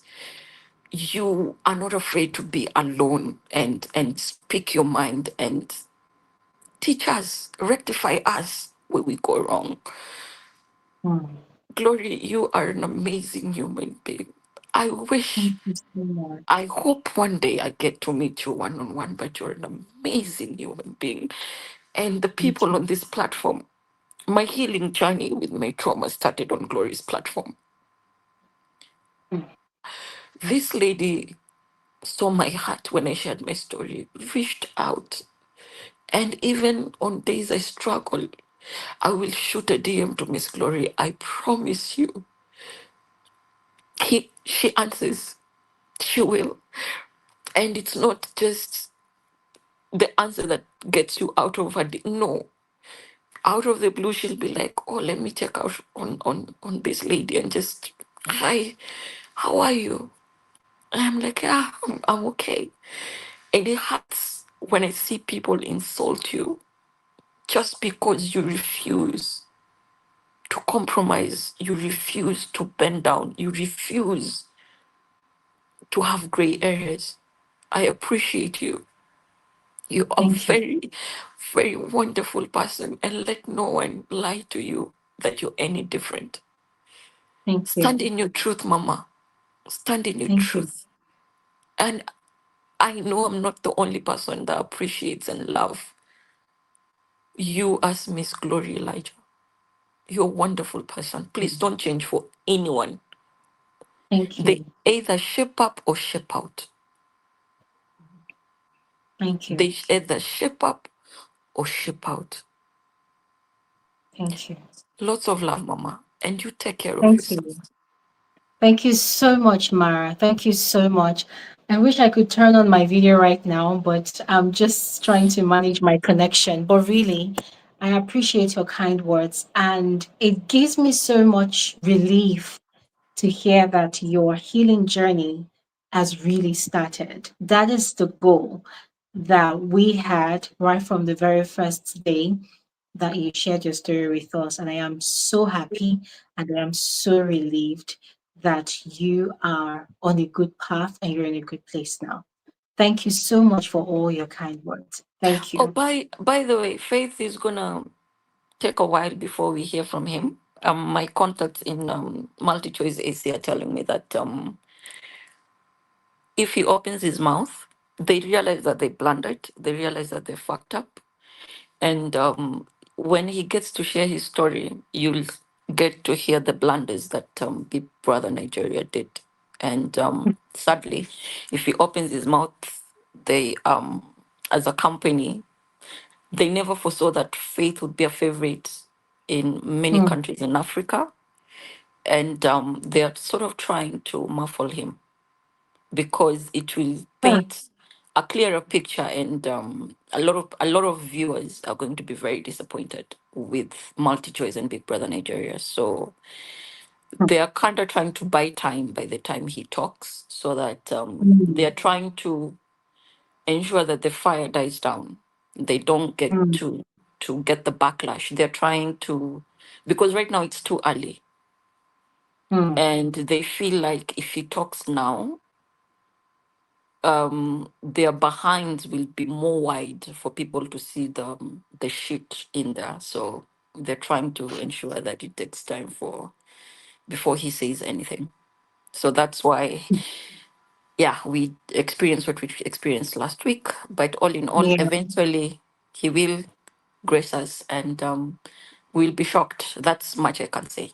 We're going to be very shocked. Mara, you see, yeah. Oh God. See, one thing I thank God for is I am not a kiss and tell. I am not.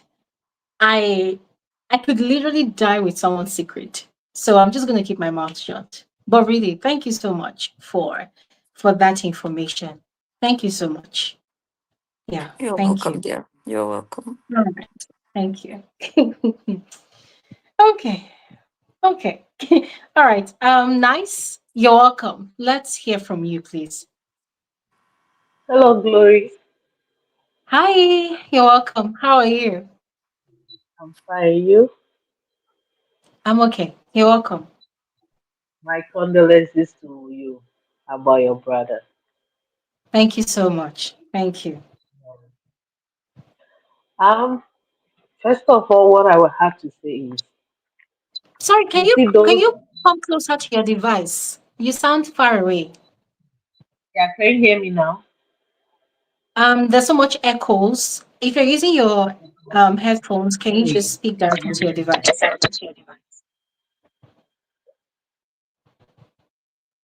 Oh, nice. Are you there? Is it? Yeah, I'm here. Is it better now? Okay. Yeah, this is better. Please carry on. Okay. About Day Day's mom. First thing I want to say is people forgot before they came into the house. They knew whatever they were going to say, their children will not hear them. So I think that's why Day Day's mom decided not to even utter a word, but she was making sign languages to Day Day. So Mm-hmm. I don't know why they are making. I don't know. And secondly, those people dragging Dede, when you, I think their problem is because they can't carry themselves like the way Dede carried herself on the show. Most of those people are single mothers. No disrespect to single mothers. We have responsible single mothers, and we have those irresponsible single mothers. Most of them, even in their life, you'll be hearing their kids crying at the background. Hmm. They, yeah, they leave their kids unattended too, so that they will have time to be dragging a lady who came on the show and decided to live a life on the show. They they're making it look like men always have to be the prize. These are the people when somebody is in an abusive marriage, they will tell you, "Oh, just stay. It's hard to find husband now. Just stay," and that person will stay and die. So I don't know their problem with Dede. So I think they are just frustrated human beings. They are frustrated seriously because if you hear the way they talk on those lives, you know they are frustrated. It's just a pain. They feel pain. And what surprises me is women. Most of them are women. And I'm like, Oh yes. how? How? Women supporting women in the mud. What is this? A Mm-hmm. 23-year-old came on a show and decided to respect herself. And it's a problem. It's a problem. Like, I don't understand. Immorality is what they want to push out there. So if you are moral, Mm-hmm. then you become like, I don't know.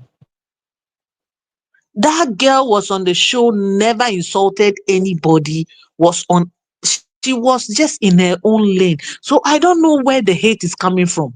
Because she decided, okay, I have a boyfriend, so I can't take a boyfriend on the show. Is that the problem? I'm confused. It still baffles me to understand where the hate is coming from. What the toxic, like, I heard one of the lives and I'm like, oh God, it's sad. And if this is how we are going to live our lives, then our leaders are never going to take us serious. It's sad. That's all I have to say. It's sad. Thank you, Glory. Thank you. Thank you so much. And you see, you made a very vital point where you said most of these people attacking Dede's mom, especially, they are actually women. Because the person that Yeah, was actually calling Dede's mom a roadside corn seller is actually a female. And the person exactly. sounded also young. The person also sounded young. So it made me wonder, like, okay, fine, you put so much expectation on this young 23-year-old, you Yeah. know, how much have you done for your own parents? Have You'll you be have you shocked. built them have you built them a mansion on the moon? You will be shocked Because when yeah, you because see them Earth in is real no longer life. enough. Earth is no longer enough. So have you built them a mansion on the moon? Anyways, thank you. Thank you so much. You're welcome, Glory. All right. All right, guys, before we continue, I need to give a massive shout out to these people, these amazing people that have sent in donations to this live. There's Ezra. Ezra, thank you so much for sharing. Tosi, and oh my God, Tosi. Why is Tosi Adeniro? Oh my goodness, Tosi is one of the OGs of this channel. Talk about those people that were one of the first subscribers that have been here for the longest time. Tosi is one of them. And Tosi came here to give some blessings and donations before leaving. Tosi, I really appreciate you. Thank you so much for all you do. Thank you so much. I know how busy you can be, but you still made out time to breathe in and breathe out. Thank you so much, Tosi. AB, thank you so much. God bless you for all you always do. I really appreciate you, AB. Thank you so much. All right, let's hear from Obin Chidema. Obin, you're welcome. Obin, are you there? Can you please unmute your device so we can hear you? Hello, hello. You're welcome, Obin. How are you? Blessings. I'm okay. I'm good. Yeah. I was in by that time. I have quite. I had silence, but I was not opportune to get and opportune to speak. But now I'm on the street. Hello? Obin, we can't really hear you. Are you there? A bit in the environment. Yeah. Obin, we can't hear you. We can't hear you. Your connection is unstable. Okay, Obin, I'm just gonna bring on someone else. Can you please fix your connection, all right? And then you come back. Regina, you're welcome. Hey, Glory. Hi, you're welcome. How are you? I'm fine. How you doing? I'm okay. I'm okay. Thanks for joining. Hey, Glory, you are strong, go. Hey. Hey, my condolences to your family, to you. God will continue Thank to give you. you the strength. Um, Amen. Thank you. it's not easy. It's not. You're strong, Sha. You're strong. Man, if it was me, I would have run away. Oh. Hey, where would I run to? When you run away, you give them more power. So you stand. All right. Okay. Thank God you talking about this particular stuff you're talking about. This okay, yeah, this week is not last week. Today is Saturday. This week I was just scrolling through TikTok and there was this Mm, I think it was Faith's page. I think it's his official TikTok page. I think, I'm not sure. And there was comments, these hate comments. So I was just like, who are all these people? It's just as if, I know this sometimes it's mostly orchestrated and all, but I was just interested for some reasons I could not understand. I decided to just view the profile. Most of them were fake profiles, you know, mm, but some of them are real profiles. Now, we had somebody, the particular comment was about a lady insulting him about him taking a loan of 5 million naira, and the girl was like, come on, 5 million naira, doctor. As in, the language was crazy. I mm, opened this lady's profile. mm, God forgive me. God forgive me. But mm.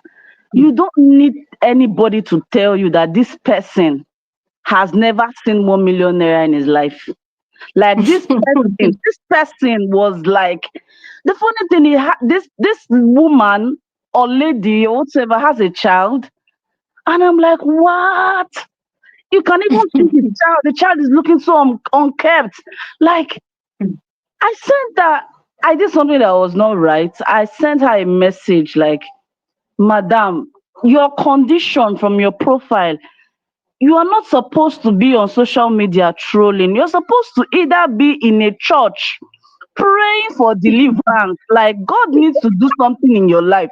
Like, and you are there abusing somebody, a 25-year-old. I don't understand people.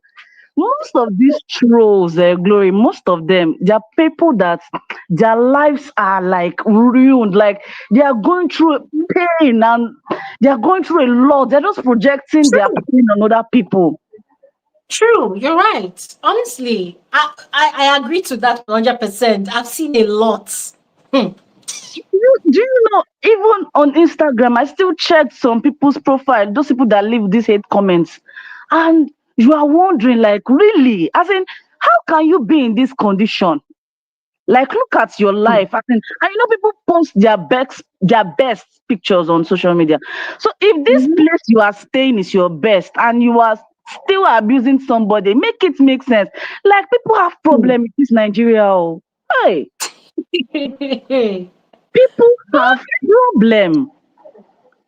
hmm, They have problem. Like the funny thing is this most, to be honest, I want to say something that people would not many people won't, not like, but most of these people are from the fan base of Emisi color, the people dragging they like and dragging face. They are these Emisi color people. Now these people, most of them don't know Emisi, they don't know color. Most of them, they will never meet Emisi, they will never meet color. That's just the truth. Mm-hmm. But they are Mm-hmm. just abusing people that they don't know for people that they will never know. For real. For real. I don't understand it. I can't make sense of it. Like, are we well in this country? Like, you even see people like this person, like you that I'm looking at, you are not looking right. Like, you and I know you need help, and you are there talking rubbish. Sis, sis, see, let me shock you, yeah. When I last week, this one happened recently. Last week, when I announced Faith's interview, and then I now announced that it was cancelled. Prior to those two announcements, I was already getting dragged everywhere, right? But then TikTok in particular, there was this influx of insult from different people, and you are not wrong when you say that a lot of them are coming from Imisi's fan base. I don't know about others, but you see this Imisi's fan base in particular, a lot of them, and it's fine. So I just like, hold on a second, because there are some insults you will see, you'll be like, let me check this person's profile first. And I did check. I no, I did. I checked some profiles, and shame catch me on their behalf. I just quietly removed myself from the profile, because me, I know myself. As much as I can be nice, I can also be very mean. And if me too want, no, if I want to fire back, honestly, a lot of this people will enter depression. I just remove myself. I say, nah, I'm not going to fall into this temptation, because what you said is so true. When you see what these people display as their best that You'll they be put shocked. on social media, Yes, hey, this is your best. hey, when you see their best, I'm sorry, oh, but you will not begin, you will kneel down and you thank God that, Thank Father, God. thank you that this is not my Yeah. best. Yes, Yeah. yes, yes. Yeah, that's the truth.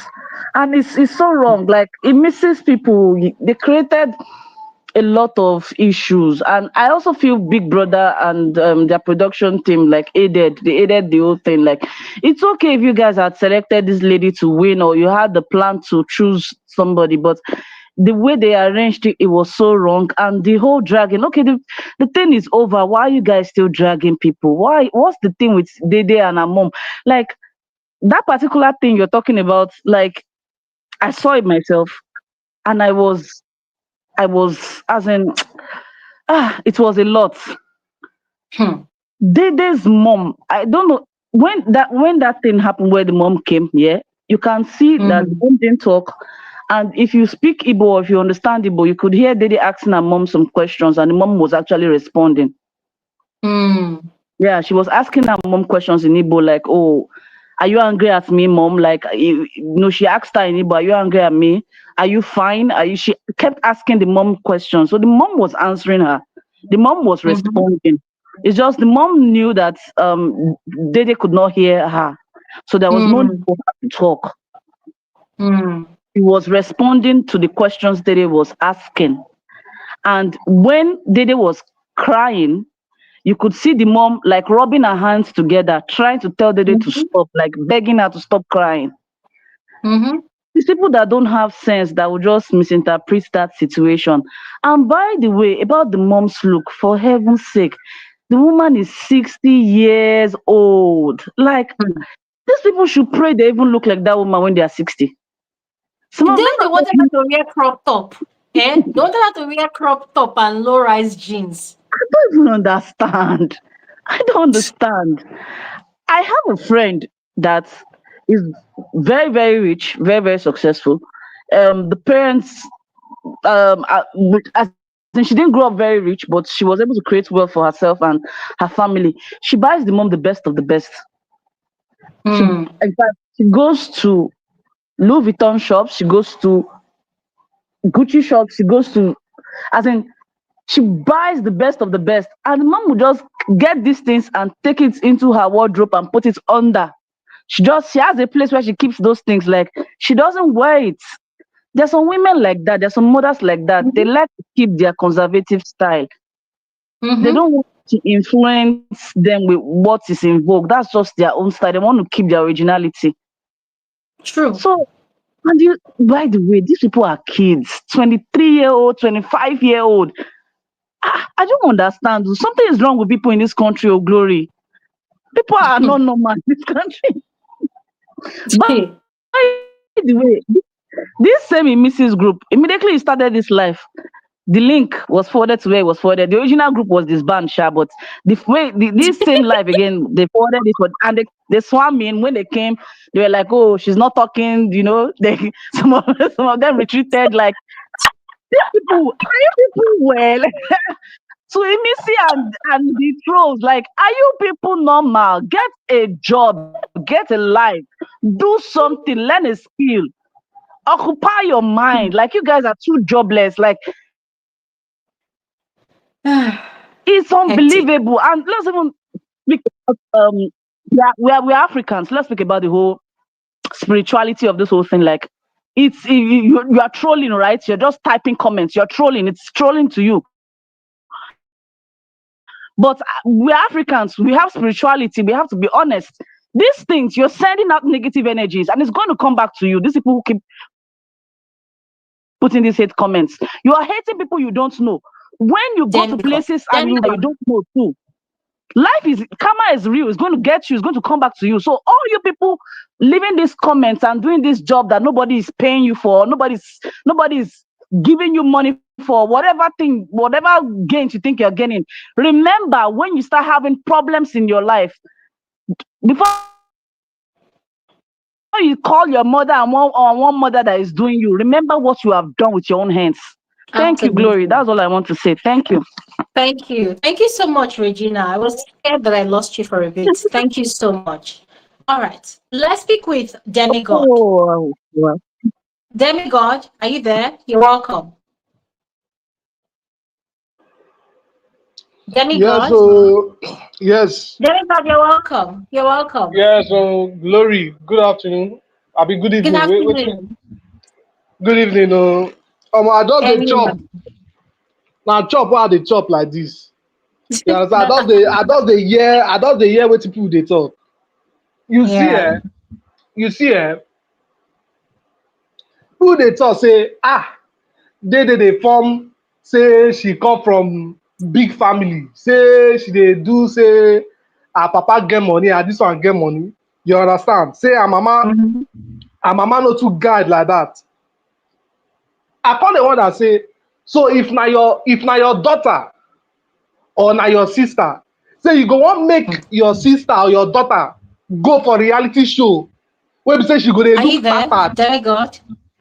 I dey hear you, I dey hear you na I dey here, I What's dey your side. happening? Demigod, are you there? I'm here oh. I'm here. Can you hear me? Demigod, are you there? I'm here oh. Can you hear Okay, me? please. Yes, I can hear you. Please carry on. Please carry on. I dey talk say if to say there be their sister, say they na their sister or their daughter, say they go allow her daughter or her sister go for reality show wey be say she go dey look wretched or tattered, wey be say she no Mm-hmm. go get clothes wear, wey be say she go dey look like person wey just come from bush. I just dey wonder say na wetin dem want, or maybe wey be say she no go put herself high standard. So you no know say this life na packaging. You no know. Of course. They no even know Of say course. this life na packaging, because through that thing now wey be say dey package herself, wey be say she know say she dey go reality show. You understand? She no know which kind big man dey look am or which kind serious Mm-hmm. man dey look am, wey be say go look am say omo this girl set oh, I like the way she dey package herself, I like the way she dey dress, I like the way she dey look sexy. You understand? E go pick interest on am. You understand? Na wetin people no know. They go just dey talk. I dey tell people say Nigerians we dey claim say we get sense, but we no get sense. We no get sense. So you wan make my sister or my daughter now dey go reality show, She no go dress well. She no go look presentable. She no go look sexy. She no go look like Kim Kardashian. She no go look like this is Rihanna. She no go look like Taylor Swift. She no go look like this girl name. What they call her? Beyonce. Make she dey look wretched. Abi make their own child. They fit allow their children. They look wretched. Hello, you dey hear me? Glory, you dey hear me? Glory, you dey hear me? I think Glory has gotten a bit of challenges with her network. She has logged off, but I think she'll be joining us very soon. You can proceed if Okay, you don't mind. Yeah, you can proceed okay, if you don't mind. no wahala, no wahala. You understand? So, as because they want to say, which kind brain wey dem get make my pikin come dey look tattered or make my child come dey look. I prefer say make me dey look the tattered, make I no dress, but make my pikin dress well, make my pikin stand out among other peers. Na wetin Yeah. people no know because say dem dumb, because they no dey reason na. They no dey reason. Then I go come dey see dis fools, dis idiots wey dey drag faith. They go dey Welcome back, drag am. Glory. They go dey drag am. Say you took a loan for 5 million. I go dey wonder say these people wey dey talk, they never pay their loan o. These people wey dey talk, they never pay, they never see money before. They no get shishi. E get one wey be say I enter their page like this. I felt pity for this guy and this woman. I enter page. The woman was looking so dry, was looking so shrinked. You know when say you carry foam, you can't squeeze the water comot. You understand? Now so the Yeah. woman they look. That was the way the woman was looking. But you have the guts to come and insult faith where they do your own thing. You understand? And they tell people this thing. I say, now it is only in Nigeria that you have something like Big Brother. Do you know why? Because the country is filled with poverty people, like Imisi fanatics. Now, why did they carry Big Brother as heaven and earth? If you go to China now, if you go to Singapore now, what did they then are companies where they don't get time. You understand? They don't get time for this thing. What they call them for Big Brother. Now, what the Nigerians no know? They have not traveled that. They have not traveled to Denmark, or they have not even done research for Denmark. They're gonna teach a Big Brother Naija na poverty elevating program. That is when there's no what's it called? No empowerment in the youth or in the citizens. Yeah. You understand that we can put our hands into. So if you go China, Singapore, Denmark now, no Big Brother. The citizens are living fine. They live for their heaven. They are living in their own heaven. They don't need to enter Big Brother house to show that I'm in Big Brother house. Now only fools when we say they're going to think say Big Brother heaven and earth because of the level of poverty and the extreme poverty in this country. Now why did they think say, oh, because Faith go Big Brother house, he can't get disqualified. That is the end of his life. Oh, I'll be like looking, I'll be like, these people, do they do research? See, China and Singapore and USA, they think of companies inventing things, producing things. Now there their mind they go. They don't get time for Big Brother. Even if they get Big Brother USA, Big Brother this, Love Island. Now for people who just want to have fun. You understand? We just want, you understand, mingle. We just want do one or two, make people know them. Because they did the show. You understand? Now, what do people don't understand is I look the person where they insult faith. I said this person never travel out. This person never is not exposed. This person never get waiting faith don't achieve for at the age of 25 years. 25 years old. Now the age where faith dey, where you don't achieve those things as a neurosurgeon. Do you know what it means to be a neurosurgeon? Not be mouth, not just in Nigeria, but in US. A neurosurgeon in the US. Those people are juniors. They not be mumu people. They are not in your level. They are not in your level. You understand? Leave it for Uno Road. Faith not be in your not is not in your level. You understand? So they're gonna see people. I'm gonna see people. They're gonna drag faith. You go this, you go that. They know they think. You understand? And I don't blame them. It is the level of poverty in this country. The country is too poor. You understand? We are in extreme poverty. So now why people like Imisi fans, you understand? People like what do they call them? I don't was this is guy fans. They go they drag other people. They say, oh, he was disqualified. Disqualified doesn't mean that he doesn't have the certificate. Does it mean that he's disqualified from life? Does it mean that China or Singapore or Denmark take do all this kind of stupid shows online? China and Singapore don't have time for that rubbish. They don't. They don't give a F. Those people are thinking of inventing the future. That is the mind Faith has for his own future. He's thinking about what to do, what to invent, what to produce, what to offer, the impact he has to offer in Nigerians to change their life. You understand? Say what he did in the food bank program, helping people, doing things. And meanwhile, let me bust your head. Not be the first time when we say Faith don't they do this food bank program for people. You understand me? Not be the first time where he don't they do am. He don't do am last year before he even enter Big Brother, before I even think of entering Big Brother. He don't do am since. So I'm gonna see some idiots when we say they don't get work. You understand? And I can understand. You are suffering. I get it. You are in poverty. I get it.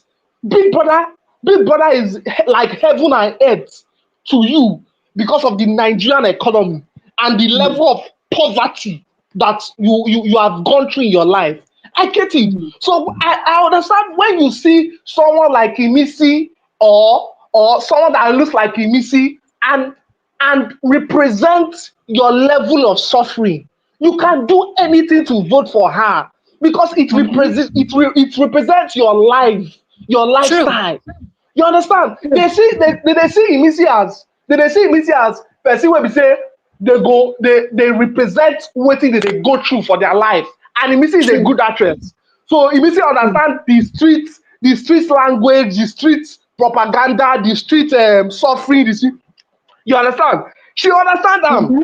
So she go put am into work. She go allow am make say the thing go play well. Wey say people wey dey the suffering, people like the average Nigerians, you understand, when they see Missy Mm. as the representative of what they are going through, they will surely fall into their line. You understand? And Yeah. eventually vote for her because because I can see the level of poverty in the country, and I don't blame Mm. them because I know that they are easily swayed. They don't think. They think one way. They are thinking that one way traffic. They know they calculate. They are thinking that just they go like a fool. You understand? That is the way illicit fans are. You understand? And meanwhile, meanwhile, they go to Mm. watch some of these fans go watch Fake's diary session and they go call they feel pained. Say why Faith they explain like this. Why does he talk like this? It is not Faith's fault. It is not Faith's fault that he's more intelligent than your family. It is not Faith's fault that he's more brilliant than your family. It is No, not Faith's don't fault. refer to their families, okay? Because we're actually kicking Okay, against people attacking okay. people's families. Okay. I won't because I have courtesy. You understand? I won't. So Please. it is not Faith's fault that he's brilliant the way he is. So they act as if he is the cause of their problem. Faith is not the cause of your problem. You are. You are the pilot of your situation. You are the person piloting your journey through life. Leave faith out of it. You understand? That is who faith is. You understand? You can't come online and start typing all sort of things. The people wey dey talk, they insult the papa. Oh. They insult the papa. The papa wey be say they motivate am, they calm am down. They insult the papa, say na him papa na him dey enable am. It is not your fault if you don't have a supportive family. It is not faith's fault. It is not the fault of faith that he has a supportive dad that believes That's in him. projection. They're You projecting understand? what they lack. Yes. Well, they are projecting what they can never have in their family, what they can never be. It is not faith. It is not faith. That is, they look at faith like, how can this happy soul be full of so much joy, so much intelligence, so much brilliance, be existing while they are where they are? That is the way they look at faith. That is the way they see faith. That is the way. That is where their blood runs. That's where they rage mad. You understand? And for the people wey be say they know they watch the show, they did not start watching the show from the beginning. They did not even watch the show. I bet you 99.9% of Imisi fans did not watch the show from the beginning. It was only in social media. You understand? And majority of them are average Nigerians who cannot afford to subscribe to GoTV, who cannot afford to subscribe to Showmax, who cannot afford to subscribe to DSTV. So, and they love the show. They love the show. You understand? And they want to still follow up on the show. You understand? So they go through all these bloggers and go through Big Brother Naija page that also offers fake news. You understand? And try to make it more engaging for the viewers to be engaged. You understand? So majority of them will see that 50 seconds clip of Faith or one housemate and then conclude that they are the bad guy. And they are not. They are not the bad guy because you did not watch the show live and direct from television because you had no subscription to subscribe for your GoTV, or you have no subscription to subscribe for your DSTV, or you have no subscription to subscribe for your Showmax, so that you will watch it on your phone, on your GoTV, or your DSTV, so that you will get the full details of what truly happened. Because they know they see all these things. Then they talk, say, this is not the first time that Faith is being arrogant. Is this not the first time he's being violent? I thought they look, say, did you people watch this show? Those times when we say Imisi thief script, Faith script, go hide them. Imisi thief Faith slippers, go hide them. When we say Faith, they appeal to am genuinely, calmly. Say, please, Imisi, give me my script. I want to use it for the wager. I don't want make I lose this wager. They don't see that part. You understand? They don't see that part. If to say na Faith now, go do all these things now. I just wonder wetin the guy go through. This guy went through a lot. That he had sleepless night, not in writing that wager presentation. So much.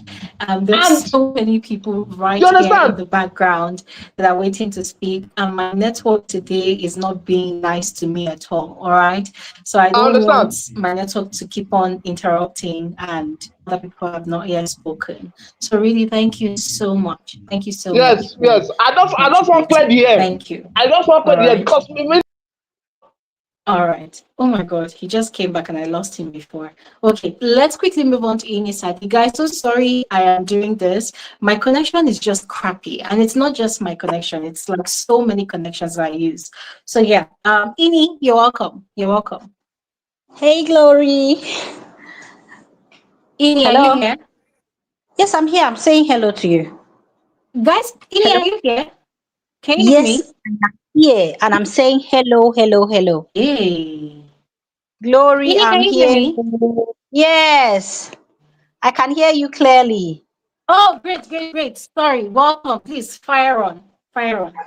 See, Glory is like this. Your page. You have to leave this big brother matter and maybe start building back or giving back to the society a little bit. Maybe we can impact or maybe like educate some the younger girls because Yeah. I think girls have gotten to the level they feel that if I don't give a man my body, I won't get something back.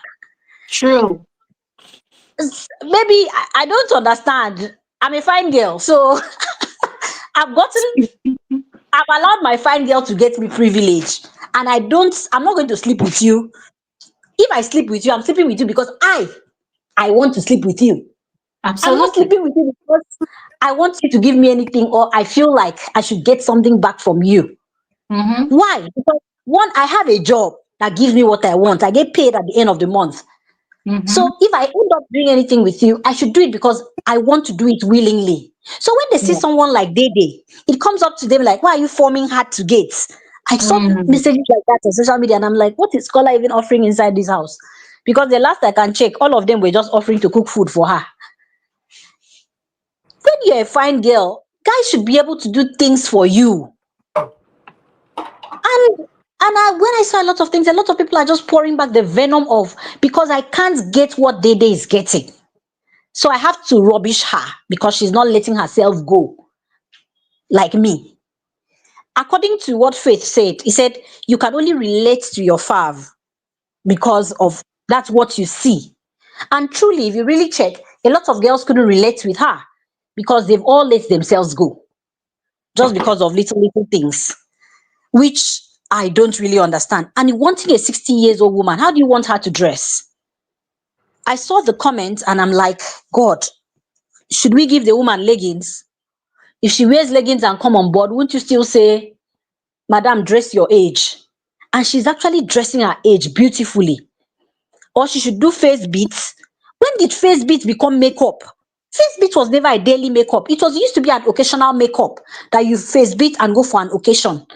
Is it because you guys sit down these days and do face beats every day, every day, every day, every day, and you think that face beat is the new in? No, it's not. Because in the next 10 years, a lot of these girls won't even be able to stand up to millennials with their skin. Because the same way that we are saying that younger guys are trying to make money quickly, younger girls too are really trying to get their skin right. And I don't know what will Mm-hmm. become of them in their 50s because I ask myself, why don't you eat well and it will show on your skin instead of rubbing something and inside you're smoking, you're drinking, and you're Mm-hmm. not even living a good lifestyle.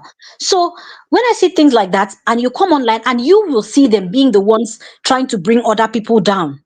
I think this page, let us try to create something that we can talk about and let these girls know that you are a woman and you can get more from just being a woman than just trying to think that you should give yourself up for a man to get what you want. That's what I want to say to these people because you, Gloria, don't tire to fight your fight. The other day, somebody was writing something. I said, I think I wrote something. I said, do you know that Sultana poured Faith distilled water? You need to see the comment under that post. People were like, oh, I didn't know. But you are online trying to drag Faith down. You don't even know that there was a trigger that led to that dragging. So, I beg, you see these people, Mm. how do they put it? How do you even drag food with chickens? Because you can't, as a human being, you can't even drag food with chickens. You see them, Mm. as someone said, you go online and you see the people dragging someone, you Mm. just shake your head and move on. They can't relate and they will never relate. So, Biko, let's try and look for something that we can do. Sure, they always drag you. Let's look for something to empower them. Maybe they can have small knowledge on how to live life. Because, man, this lifestyle that I'm seeing, someone is in the same house with you and obviously has nothing to offer you, and you're telling a girl that she's hard to get. Yeah. Mm. I beg, what is You, Scholar going to offer her inside that house? you see the thing you're saying, yeah? Uh-huh.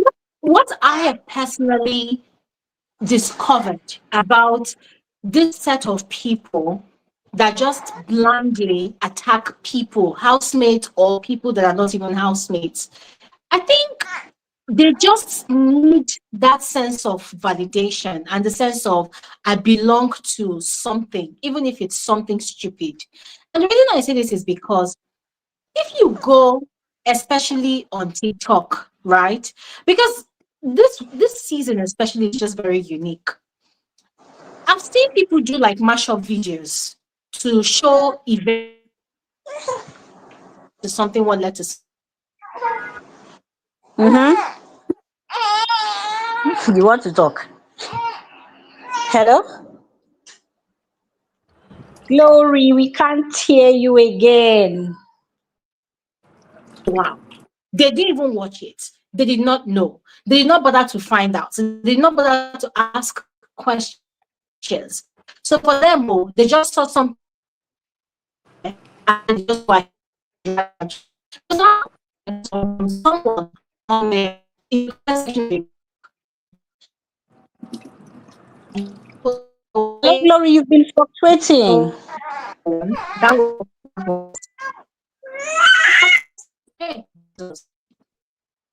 sorry, let me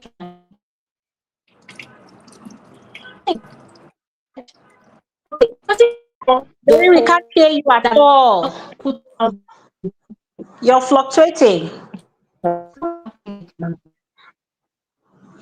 okay. Let me try and fix it. Oh my god.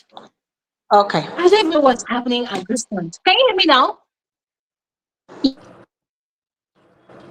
Can you hear me? Hey, can, can you hear me? I can hear you clearly. Can you hear me now? Okay, yes, I can hear you. I can hear you. Can you Yeah. hear me now? So yes, I can hear you. I can hear you too. Thank you. So I was saying that I went to the comment section of a particular blog that posted that Faith borrowed 5 million. And somebody just commented that I never watched the show this season. I don't even know this guy.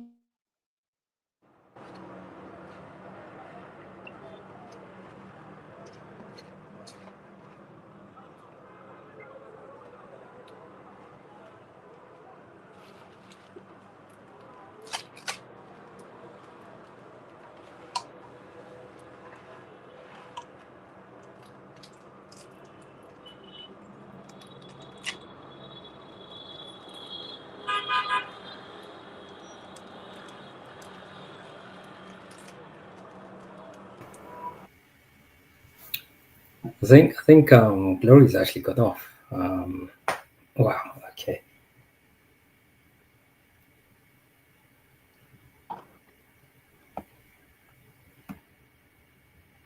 Mr. A, that's you, right?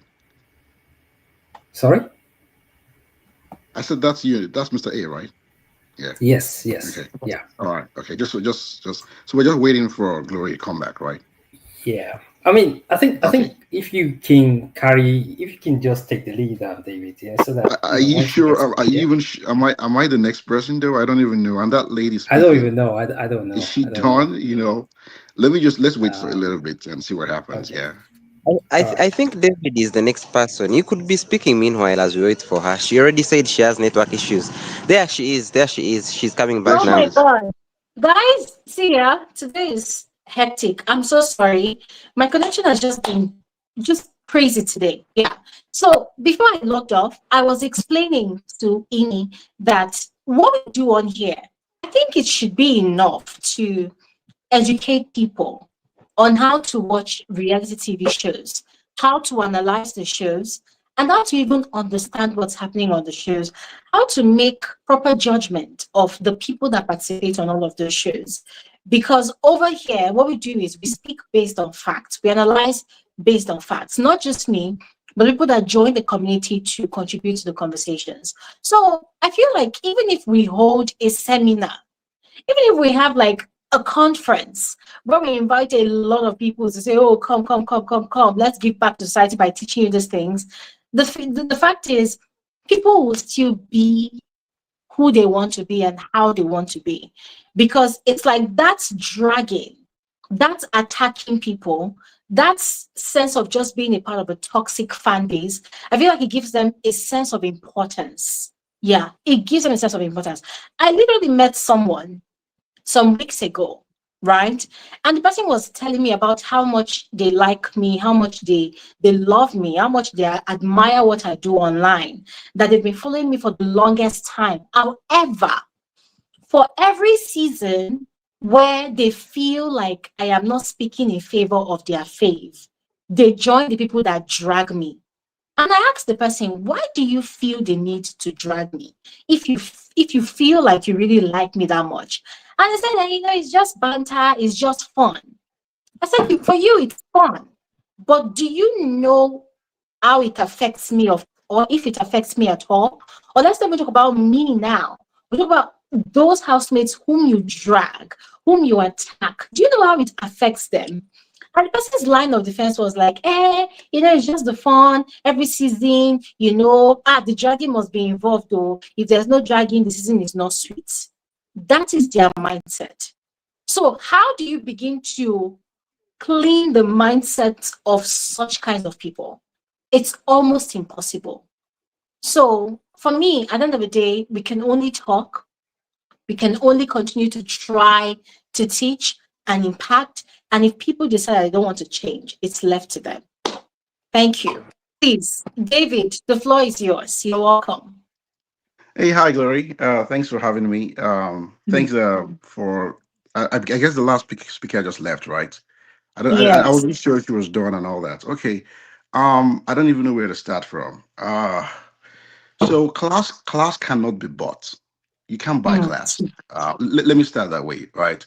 So Dade's mom, and I remember that picture vividly when Dade's mom, when the parents came to see family friends and all that, came to see Yes. the housemates, and she didn't say anything, some sign Mm. language here and there, right?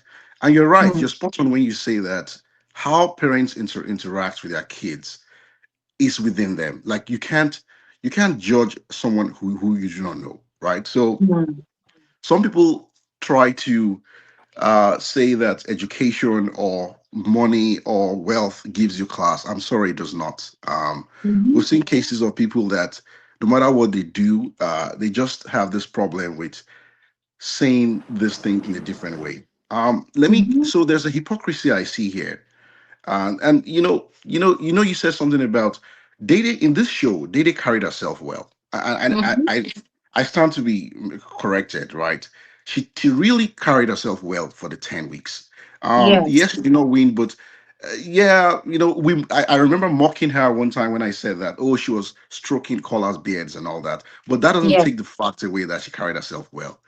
So Absolutely. if you have a problem with her carrying herself well and dressing well, and then that somehow you turn that around and becomes a backlash on her, how do you now bring? So why I said there's hypocrisy I'm seeing here is this: you put two people in, just for example, for a split second, right?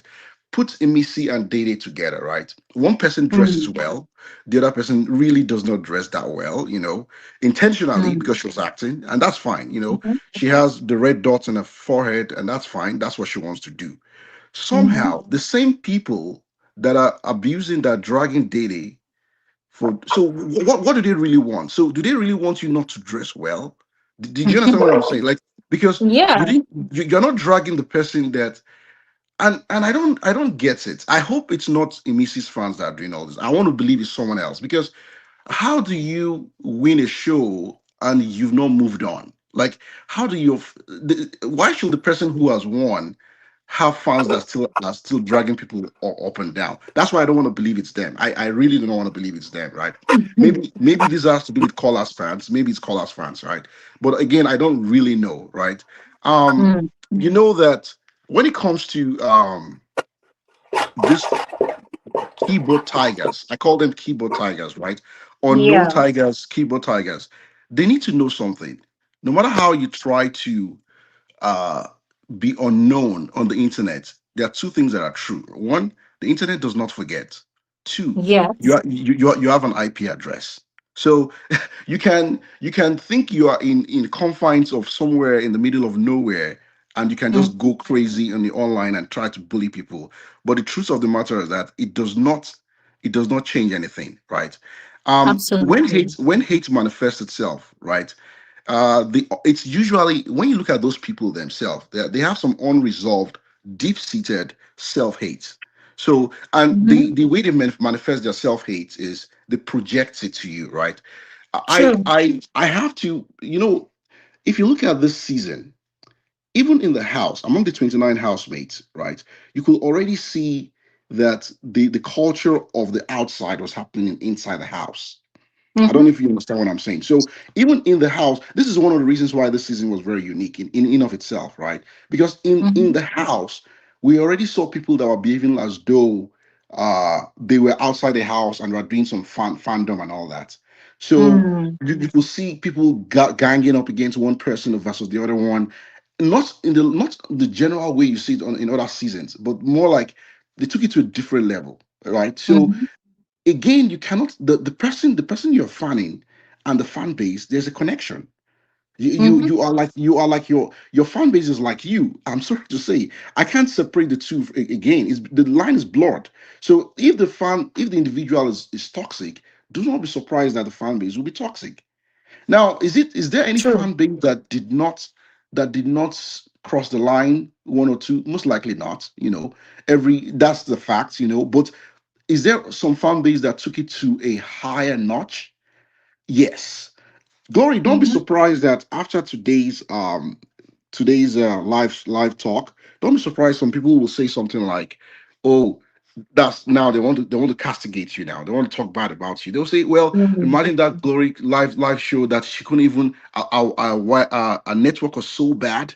They're going to Yeah. they will even talk about this network. I'm just letting you. I'm preparing your mind for it, right?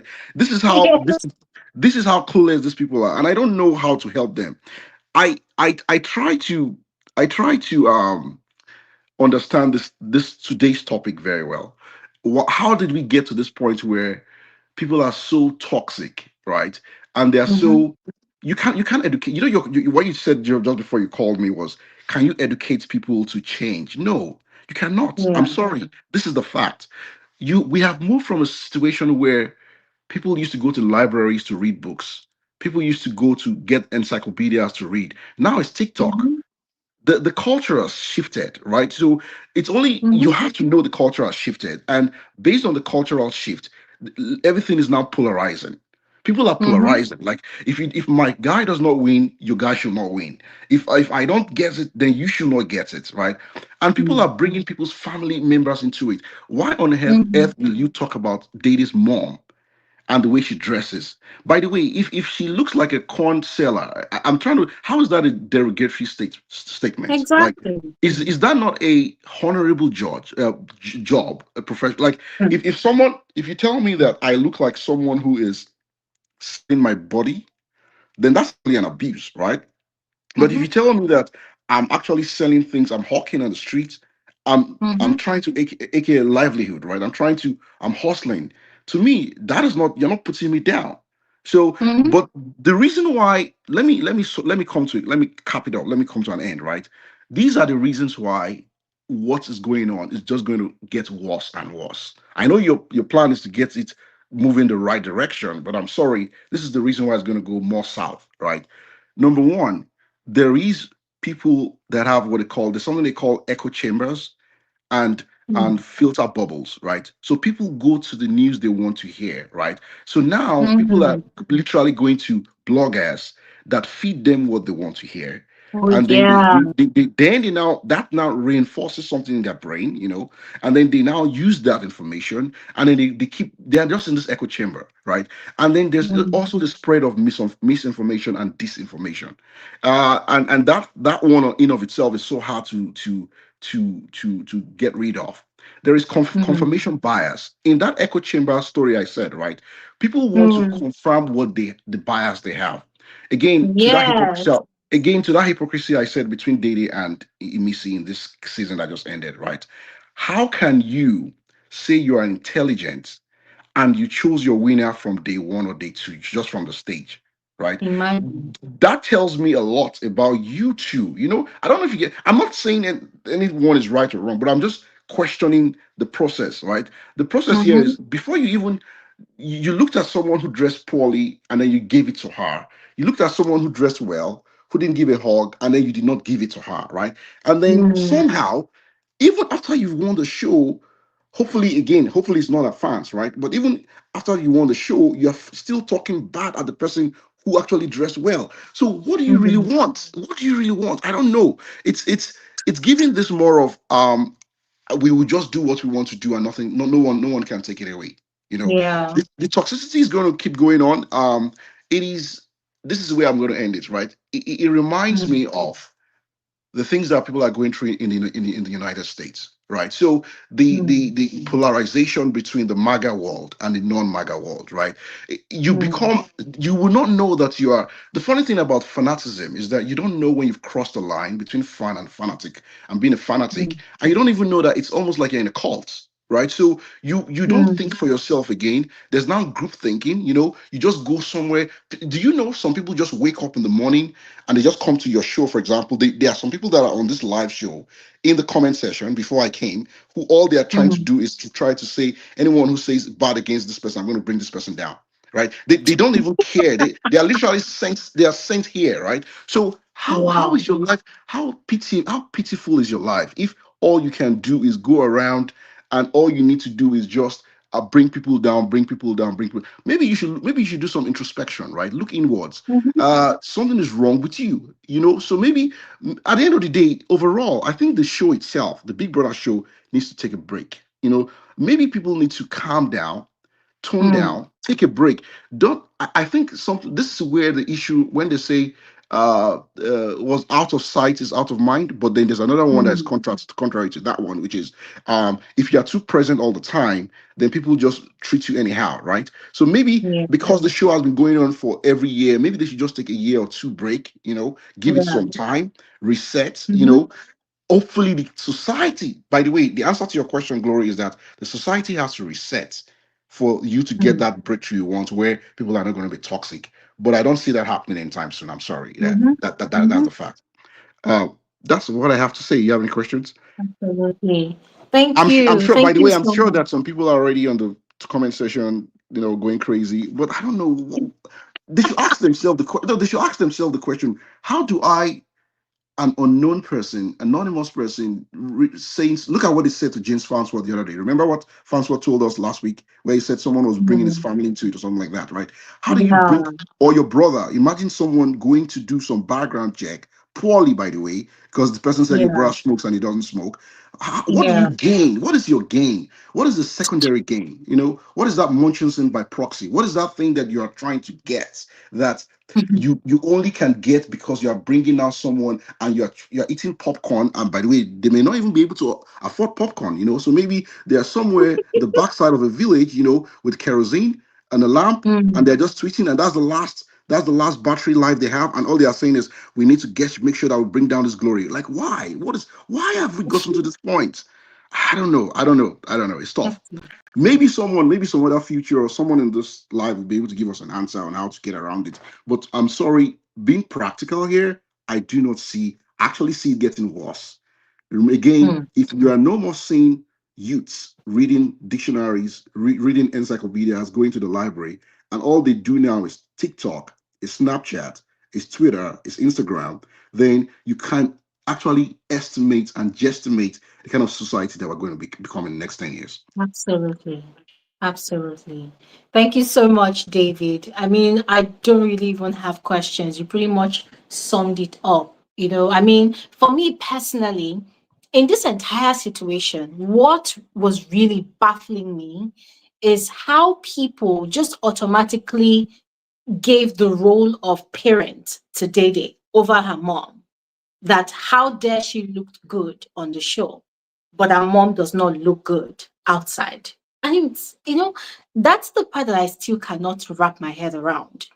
When did Dede become What they're her mother? yeah, yeah, what they're trying to say there, I get what they're trying to say, but I don't agree with it, right? So what they're trying to say is that they're trying to say that she's putting up a front, right? That she's Mm, trying to live above her means. That when they saw the mom, that's the true state of it. But why I mm, drew that hypocrisy from the beginning with her and Missy is that it's the direct opposite for a Missy, and they don't have a problem with that, which is someone who Mhm. intentionally is doing okay, but intentionally said, I'm not doing okay, right?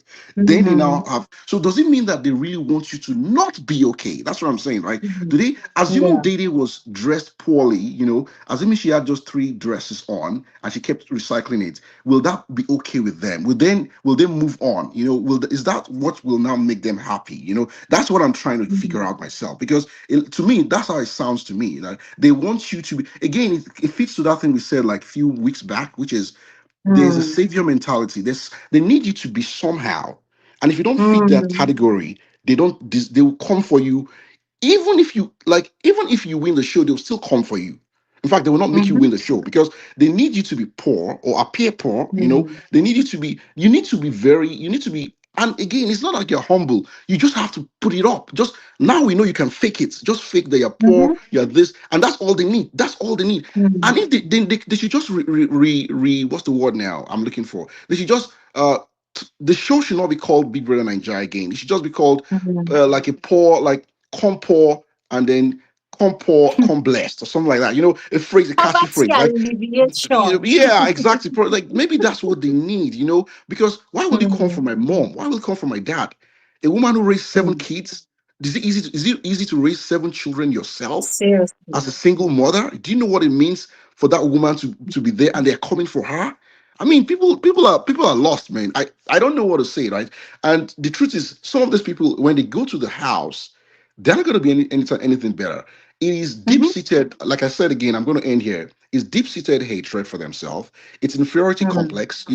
It's insecurity in showing up in of itself. Like, oh, let us look for someone who's like us to win. So that is why Mm. when the street wins, is because the street wants someone who's like the street to win. And if poverty is Mhm. what sells in the land, then you want poverty to win. So Mhm. anyone, just to advise, candid advice to anyone who's trying to go next year or whatever year they go back, please don't go there with an accent. Don't go there with don't go there with I have like I'm accomplished. Do not do that. You're Yeah, wasting your time. If you really want to do it, absolutely. don't do that at all. Just come in with a Ghana must go bag, come in Mhm. crying, pitiful. The only problem is if out of 30 housemates, half of them do that, then I don't know what they're going to do next. How low will they go? Exactly. How low do you now have to be? Oh Mm. God, it's crazy. All right, let me keep quiet. All right. Um, thank thanks, you, thanks, David. Glory, for having me. Yeah, bye bye. Thank you. Thank you so much. Thank you so much. Yeah, this whole thing, ladies and gentlemen, it completely reminded me of something that frequently happens on TikTok, especially. I always refer to TikTok because a lot of Africans on there, they are very interesting people. So you have a creator that is very poor in the sense that where they live is nothing to write home about. How they look, how they dress, it's nothing to write home about. And it's not even because they are pretending. They are not pretending, right? They probably heard that, oh, you can make money on TikTok. So learn to create content. And if people like you, they'll help you. So you see them, they get a small phone that is not very great, and they begin to create content. Now you see a lot of people liking them and giving them, sending them money. They'll say, oh, send me your account details, they'll send them money. There was this particular girl, she built herself like that. She had our audience, some people from abroad, they gift her money, they send her things. And one of them gave her money to say, okay, you know what? Rent another apartment, move away from this place. Because where she was really terrible. It was like the ghetto. And she was able to move. Another one gave her money, oh, buy a mattress. She bought a mattress. And people were just helping her like that, helping her until she was able to move to a much more better place. Not anything fancy, but just better than her previous condition. Guess what? Our content started looking brighter than the way it used to look. Because when you change your phone, your content will look better. Come and see comments. Eh, your content is no longer relatable. Eh, We no longer enjoy this new you. We like the old you, the way your content used to be.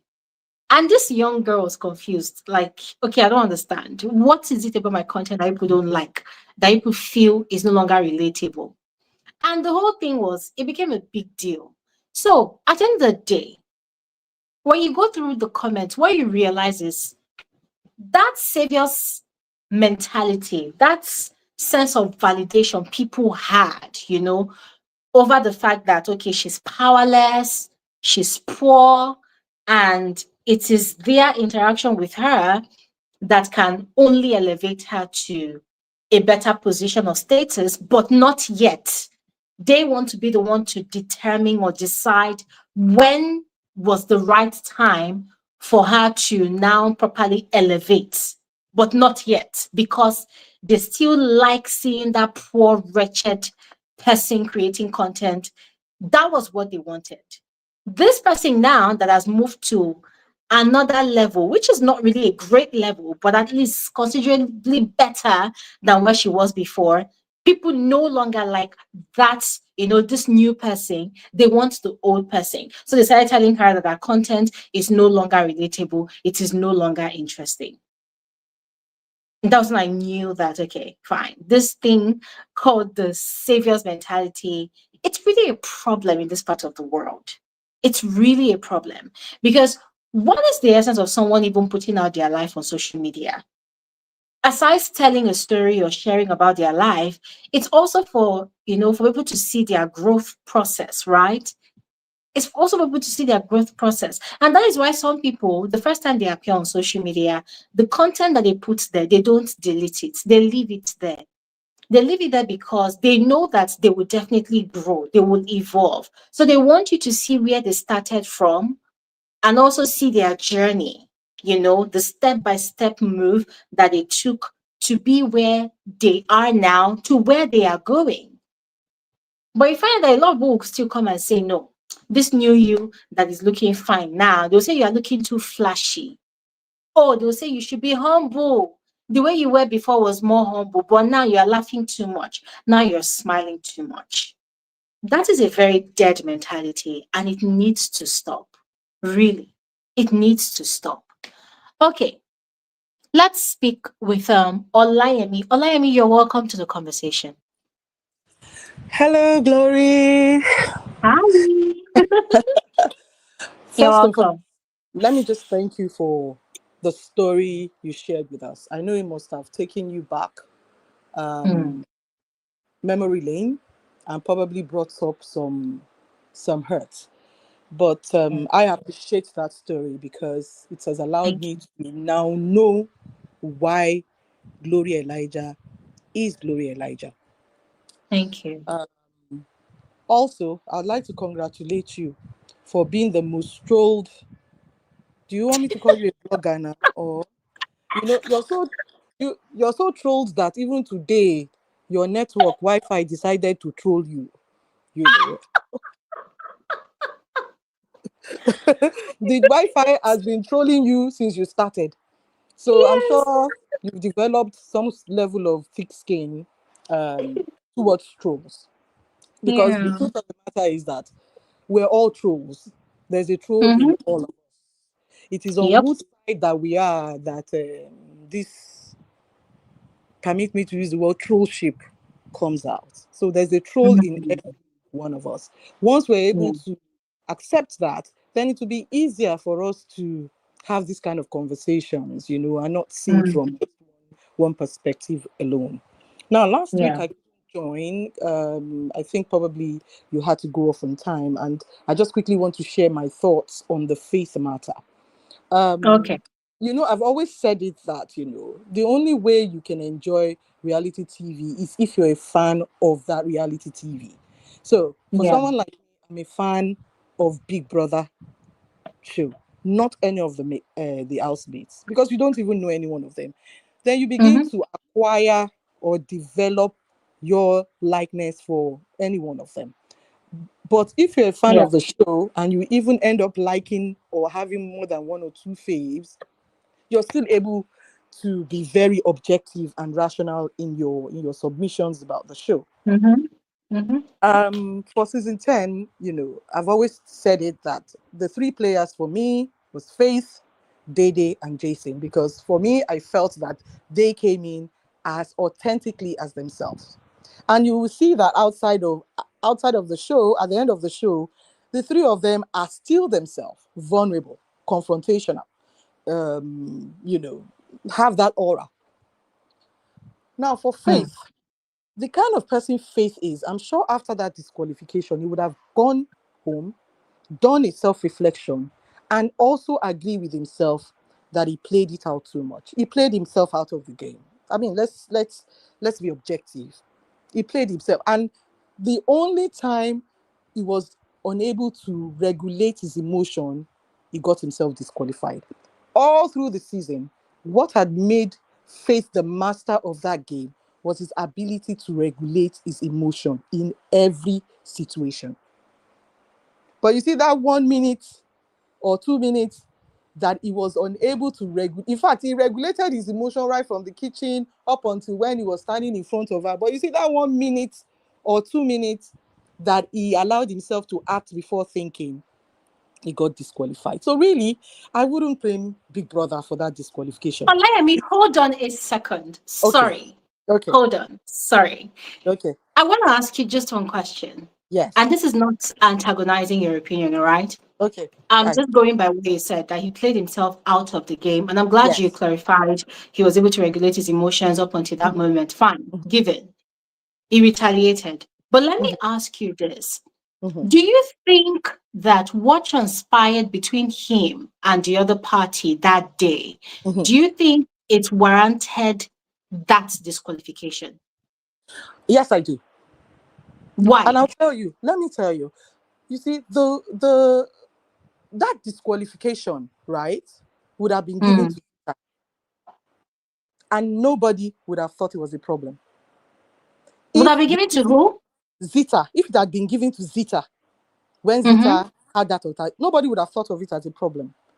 If Mm. the disqualification had been given to Imisi all through the season when she was doing all her drama, do you understand what I'm saying? Mm.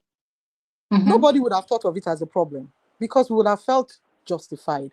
But look, Big Brother had been lenient from the beginning up until that Zita situation. And honestly, Mm-hmm. if you listen to the tone of his voice, if you listen to what Ebuka said on Sunday, you would know that the disqualification was hanging around the corner. Okay, let me ask you Up- another question. Okay. What No, I exactly? did. Yeah, I didn't. I just wanted to quickly touch on this, and like I said, you will see that Faith has actually gone beyond that because the kind of person I think he is somebody that doesn't wallow in his mistakes. He sat down, he thought it through, and he said, "What next?" And all through the season, you will see that that has always been his Yeah. Yeah, attitude. sorry, but let me just ask this question. Okay, What okay, exactly, in that situation with the mhm, other party, mhm, what exactly did he do? okay. I'll tell you. You see, there's something they call amygdala hijack. You can check it out. The amygdala hijack is what makes you act without thinking. Do you understand? He acted Mhm. in that space of time. Don't forget that even before he pulls that bucket from her, Dede had been saying, Faith, I understand. I understand what you're saying. I get it. I get it. You understand. But that split second that made him act before thinking. And what Because exactly did he do that should warrant that disqualification? I just want to know what you saw. Maybe what what you he, saw is not what I saw. yeah, what he did was the way in which he dragged out that bucket from her. It was anybody that study will know that if you want to make a case out of it in court of law would be called anything intent to harm. You've been having this conversation. No, it's not as if she came to attack you, whether you call it provocation or not. She didn't wield anything a dangerous weapon against you. The way you jacked it, the way she fell is enough for the Big Brother to have taken that decision. Now, if Big Brother had not gotten to the point where his next punishment was a disqualification, he would have given him 2 strikes now. He So would have. if you put it that way, that Mhm. he warranted the disqualification, what do you think the other party deserves? Let me tell you something. If it had been, what's her name? Sultana that had done something like that, No, I no, would have no, said, not whether she would have done it. I'm just saying, leave it as it is now from what okay, you oh, saw. oh, of course, So you of say course, he deserved the disqualification. So what do you think she should have gotten? oh, she should have gotten like nothing less than 2 strikes. Nothing less than 2 strikes, but definitely not a disqualification. I'll leave it Let at me that tell you, since it's the yes, opinion. yes, nothing she shouldn't have gotten. If Faith had continued in his manner of raising his voice, also goading and provoking, and without pulling that, he pulled it to the point that he destroyed the bucket. But hey, let's leave He Faith. pulled it to the point that he destroyed the bucket. Yeah, the bucket was broken. Go and take a look at it. The bucket was Was broken. he the one that broke the bucket? He pulled it. It was from his pulling. But like I said, I mean, I just yes, he pulled it, and it was from the force in which he pulled it. And then you see, sometimes, like I say, aside from us all being trolls, one of the people that they trolled most self is Big Brother and production. But we don't even want to go into that because you see, How did every they reality troll? TV, we troll How were they production. trolled? We troll production all the time. Don't we troll production all the time? Oh, production should have Okay, done so this. I think okay. Now I think we're now using the word troll Oh, do you freely. understand what I'm Can saying? we? Yeah, can we contextualize the word troll? Because I disagree Aha. with you if you say that we've been trolling production. Trolling, No. I feel like when you troll Uh-huh. people without cause or without reason, right? Now, when you say we've been trolling production, Big Brother, I think that is not true. And the reason I say so is because number one, they are the organizers. They Mm-hmm. themselves, they season in, season out, they have outlined certain rules that they Mm-hmm. have used on housemates in very similar situations. Mm-hmm. And in the course of the season, they have also mentioned as well on different occasions that there exist these rules in the Mm-hmm. house that the Mm-hmm. housemates need to abide by, right? They Mm-hmm. themselves have actually informed not only the housemates, but also the viewers about these rules that are to Mm-hmm. be guidelines for how they exist and coexist in the house. So Mm-hmm. when they are not living by those rules and viewers are calling them out or reminding them, as I always do, please explain to me how that is trolling. Okay, so one thing you said when you said let's define what trolling means, that is maybe people troll you when there's no cause. No, that's not what trolling is. Anybody that trolls you has a cause, whether it is now negative or positive or there's a reason or not. But for that person that is a troll, he believes strongly that there's a reason why I need to respond or I have to make a Okay, so comment. let's put it as no just cause then. Do you understand? Exactly. Do you understand what I'm saying? So Yeah. the truth of the matter is Big Brother is a reality show worldwide. Production will always have their scripts. Now, production is the only housemate, for want of a better word, that has that liberty to tweak their scripts based on whatever is playing out in the house. And that is what we viewers end up calling the narrative they want to paint. Look, if Kola is not simping around with Dede, they won't paint that narrative. There's so many people in the house that didn't have any narrative, they didn't paint, they were not showing them. Some people that are their fans kept on saying they're not giving them screen time. Do you understand what I'm saying? So if we want to break it down nitty gritty like that, you'll find out that every one of us, as long as we have somebody that we like. I like Faith a lot. In fact, you made me like Faith. I just liked his gameplay. I like that he's but anytime I listen to your analysis about Faith, I didn't think it was your fave. I just felt that you were being objective about his gameplay. I'll probably go back, look at it, and break it down, try and understand. And it grew on me. Will I troll people because of faith? No. Will I go into any kind of altercation because of faith? No. Do you understand? Because each and every Mhm. one lives vicariously through this housemate. Some of us didn't have good childhood. We live our good with what we want. We live it through them. Emisi, for example, gives you the impression she never had a good child, and that's why she's obsessed with Kola. I like the way Kola talks. I like his family and everything. She's living that lifestyle that she didn't get through vicariously through Kola and each and every one of them. Do you understand? So every single one of us here, do you understand? I mean, I'm looking at the comments and everybody is fixated on our conversation with regarding faith. But see, you and I, we've had that conversation. We've understood both angles. I understand you, you understand me. There's no bad blood, there's no bad beef. But some people that knowingly or unknowingly are fanatics, since we're talking about it, even if they don't want to admit it, of either faith, we begin to see issues with what you and I are talking about. Do you understand? And Yeah. probably end up So killing. You wait, understand what I'm but saying? let me. I totally understand. Okay, let Yeah, me pretend I understand everything that you're saying, but I'm not entirely in agreement. All right, and yeah, it's yeah. not me Fine. trying to water down your opinion, but I think we need to once again revisit that faith conversation. And the reason I'm doing that is because on Okay. this platform, I am very careful not to push narratives, especially ones that are not true, because I understand the reach that I have, right? Mm-hmm. So I try not to unconsciously abuse it because anything that we say here that is Mm-hmm. not correct, people would immediately run with it. And at the end of Mm-hmm. the day, it will come back backfiring on me. I don't Okay, want that to happen. let me chip in So here now.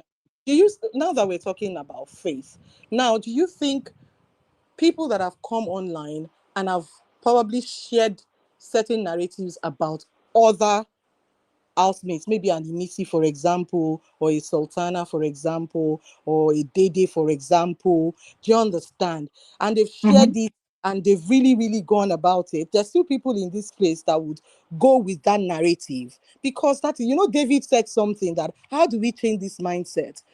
Until people begin to know that, you know what, I'm first a fan of this show. Anything, whether you say it's far reaching, as long as I'm a fan of faith, anything that doesn't align with what my thoughts are about faith will be a narrative. As long as I'm a fan of Dede, anything that does not align with if mhm, that they say in this community will be far mhm. reaching. Do you You know understand? what we Okay. do here, right? And this is what we've been practicing for the longest time. Mhm. We run with facts, Yeah. right? What we do not understand, we call to production to give clarity. Whether they respond to us or not, we don't know. But we Mhm. ask those questions so that they know that there are Mhm. people that are curious about certain things that they do and do not do. All right. So, with regards to the multitude of narratives out there, I might not Mhm. know all of it, but what I know is what comes out of here, what comes in here, and what comes out of this community. And that's why I'm Mhm. very careful to correct narratives that are not true. Now, back to the faith conversation. Mhm. Let's revisit the bucket situation. Mhm. There was a lot of things that led up to the tussle between Mhm. Sultana and Faith about the Yeah. bucket. Yeah. Now, there were words that were said, and those were words that did not just start from that morning, but started Yeah. from They went midnight for. that led Yeah. up to that. But now, Yeah. fast forward to the bucket dragging. Do you know that before they started dragging the bucket, do you know that Faith was boiling distilled water to make the hand lotion, and Mhm. Sultana poured away the water into the sink? Do you know? Oh yes.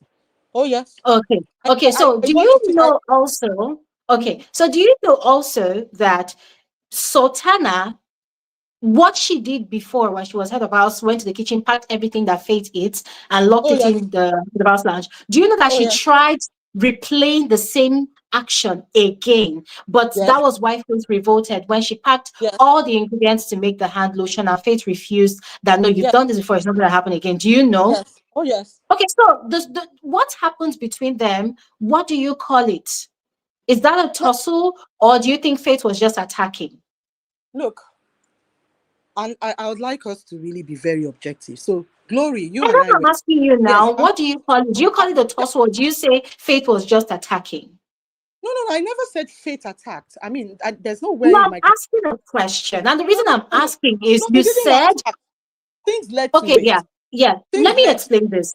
Yeah, the reason I'm asking you if it was a tussle or if it Mhm. was just an attack is because you said that Faith broke the bucket. That it was the way he dragged it that he broke the Mhm. bucket in the Mhm. kitchen. And I'm trying to let you understand that if you call that a tussle, which is what it was, in a Mhm. tussle, anything can happen. Absolutely. One person can overpower the other person. These Absolutely. people were aggressively dragging the bucket. Remember, Faith was able to get the bucket the first time. So Tina came back again to the Yes. kitchen and started dragging the bucket again, and Faith Yes. refused to let go. And it was Yes. in the process of both of them dragging that the bucket poor. So I felt like you were being unfair by putting that blame on Faith that he broke the bucket because of the way he dragged it. Why? Why do you put it Okay. that way? Now, what I saw is this, because now I'm thinking, Faith added no. What I saw was this. After the pouring of water away from the sink and all of that, the back and forth they had in the kitchen, do you understand? And she took the Hmm. bucket and she was leaving. And please, I need to be very clear. I'm not a fan of Sultana. I'm not a fan of, I'm just being, like you No, said, I fact. guess you were When just trying to when talk about she what when happened she in took Friday. when she took the bucket and she was going, Faith followed her. K Bobo said, Faith, let her go. Faith, don't touch her. Faith responded, she's the one that touched me. And we all saw where she touched him anyway. We saw that part where she pushed Mm-hmm. him. And Faith hadn't touched her by that time. Do you Mm-hmm. understand? And Faith stood in front of him and was going back and forth and saying, I'm not the one touching you, I'm not touching you. So at that point, it was a back and forth between, you understand what I'm saying? And like you said, Mm-hmm. Sultana had been provoking, goading, whatever it is she was doing.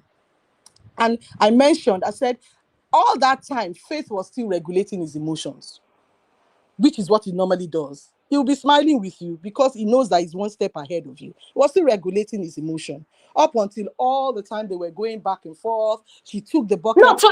Olayemi, to Yes, even be fair, to even be fair, and to yes. show you that we're not, this is not me trying to defend Faith or anything. I'm going to be very honest with you. At Mhm, that, in that whole morning situation, mhm, Faith's emotions was not regulated at all. Let's call a spade a spade. His emotions was not regulated. And that's why I said that that situation actually started from late night the previous day, but a lot of people did not see it. So Faith was already triggered because there was already a promise, a life and death promise from Sultana by her own mouth that, mhm. what did she even say? She said something She about told him I she swear on said my that life. on my daughter's On life. my life. I Yeah, she said she swears on her life. Yeah. watched the Yeah. conversation. So there was already that situation. And then there was the whole delay thing involved. Now, Faith was already triggered. He was already upset. He was already riled up. So at that point in time, if we're being fair, his emotions was not entirely regulated because just as expected, anybody would be upset, anybody would be provoked. So he was already upset. Now, Sultana was already dragging feet, buying time, deliberately doing what Sultana normally does, which is manipulating situations and being Mhm. provocative. But because she Exactly. does not raise her voice, people never see that she's very manipulative and provocative. So if we're being honest, Faith's emotions was not regulated. He was already triggered and he was already going off already in the kitchen by saying that, okay, if she does not come on time, I'm going to do this thing by myself. If she does not come, I'm going to do it. Now, what's his name? K Bobo telling Faith to leave it alone. This is a question I want to ask you. Why is it that whenever Faith is in a situation with someone, Mhm. they always tell him to let it go? They always want him to be the bigger person. They never tell the other person involved that, hey, this is what you're doing that's wrong. You shouldn't do this, you shouldn't do that. But it is always Faith that they come to and they expect him to be the bigger person. Do you see But that always happening? oh yes, I do. And most times, most of Mm. them don't even know what starts the issue before Faith Exactly. gets to that point. They know, but you see, the truth of the matter is that Faith has always been a very tall figure in that house. Faith Mm-hmm. has always been someone that most of the housemates believed was probably Big Brother's what do you know, pet. They believed it. Do you understand? They believe that I better leave him now because they just people live in their mind because of the way he carried himself and because he was always one step ahead of them. And that's why I said that scenario, that let me even paint a picture that I thought, and I may be wrong. Prior to that time, Faith had a conversation with Jason where Jason had told him, remember that conversation they had late in the night, where he kept Mm-hmm. on saying he doesn't understand, a lot of things are becoming real to him because he never had context to why people behave this way. And Yeah. Jason, they had that conference that he never had context. Why would people be Mm-hmm. crying? Why would this one be? He doesn't understand. And that's why he really Mm-hmm. doesn't care about all these other people because he expects better from them. And Jason had a conversation with him where he said, don't you know that it's Basbos or pity? Is Mm-hmm. there a possibility that that night now understood the context in which some people why Mensa will cry at every 5 minutes, while Imisi will throw a Mm-hmm. tantrum. Is there a Mm-hmm. possibility he also felt that, look, let me even give them my last basbo. Maybe they don't think I don't know how to do. Is there a possibility? I said, I'm not saying that. I'm not saying No, that. I don't think that was the case because Is it Faith possible already somewhere figured in it his out. subconscious? Is it No, possible somewhere in his subconscious it sat there and he felt that, look, I've been managing, you people have been expecting me to be. Do you understand what I'm saying? You no, know. but I'll tell you this for free. I'll tell you this for free. Faith's realization of the housemates game did not start in week 10. It Mm-hmm. started Mm-hmm. in week 2 when he had that Absolutely. conversation with Big Brother in the Yeah. diary room. He Yeah. literally told Big Brother that, oh, that's he just realized people are actually doing XYZ to him, thinking that, oh, because it's quiet and nice, he can't do Exactly. anything about it. That Yeah. Yeah. so that was not so I'm not in his mind, so I cannot say what was playing out at that point in time. But let's Mm-hmm. not forget that that is not the first time that Sultana will manipulate situations with Faith in the house. There's Absolutely. been different occasions, Oh, right? different occasion. Yeah. Also, let's not forget that the situation that Faith had with Culture, where Culture was threatening to do harm to him, Mm-hmm. Sultana inflamed that situation. Oh, yes. She did, you remember, Yes. right? But Yes. I'm going to leave it at that because I don't want to seem like I'm attacking your opinion, all right? I always No, no, respect no, no, people's no, no. Do you opinion. know why I Yeah. enjoy it? Because in life, Why? and if you're a student of human behavior, right, Yeah. you will know that there are always two sides to a coin. Of There's course. always two sides to a coin. If you Yeah. pick up a dollar note, there are two sides. Pick up a naira Yeah. note, there are always two sides. Absolutely. It's Absolutely. a But student. I want to add this one though. I want to add this one though.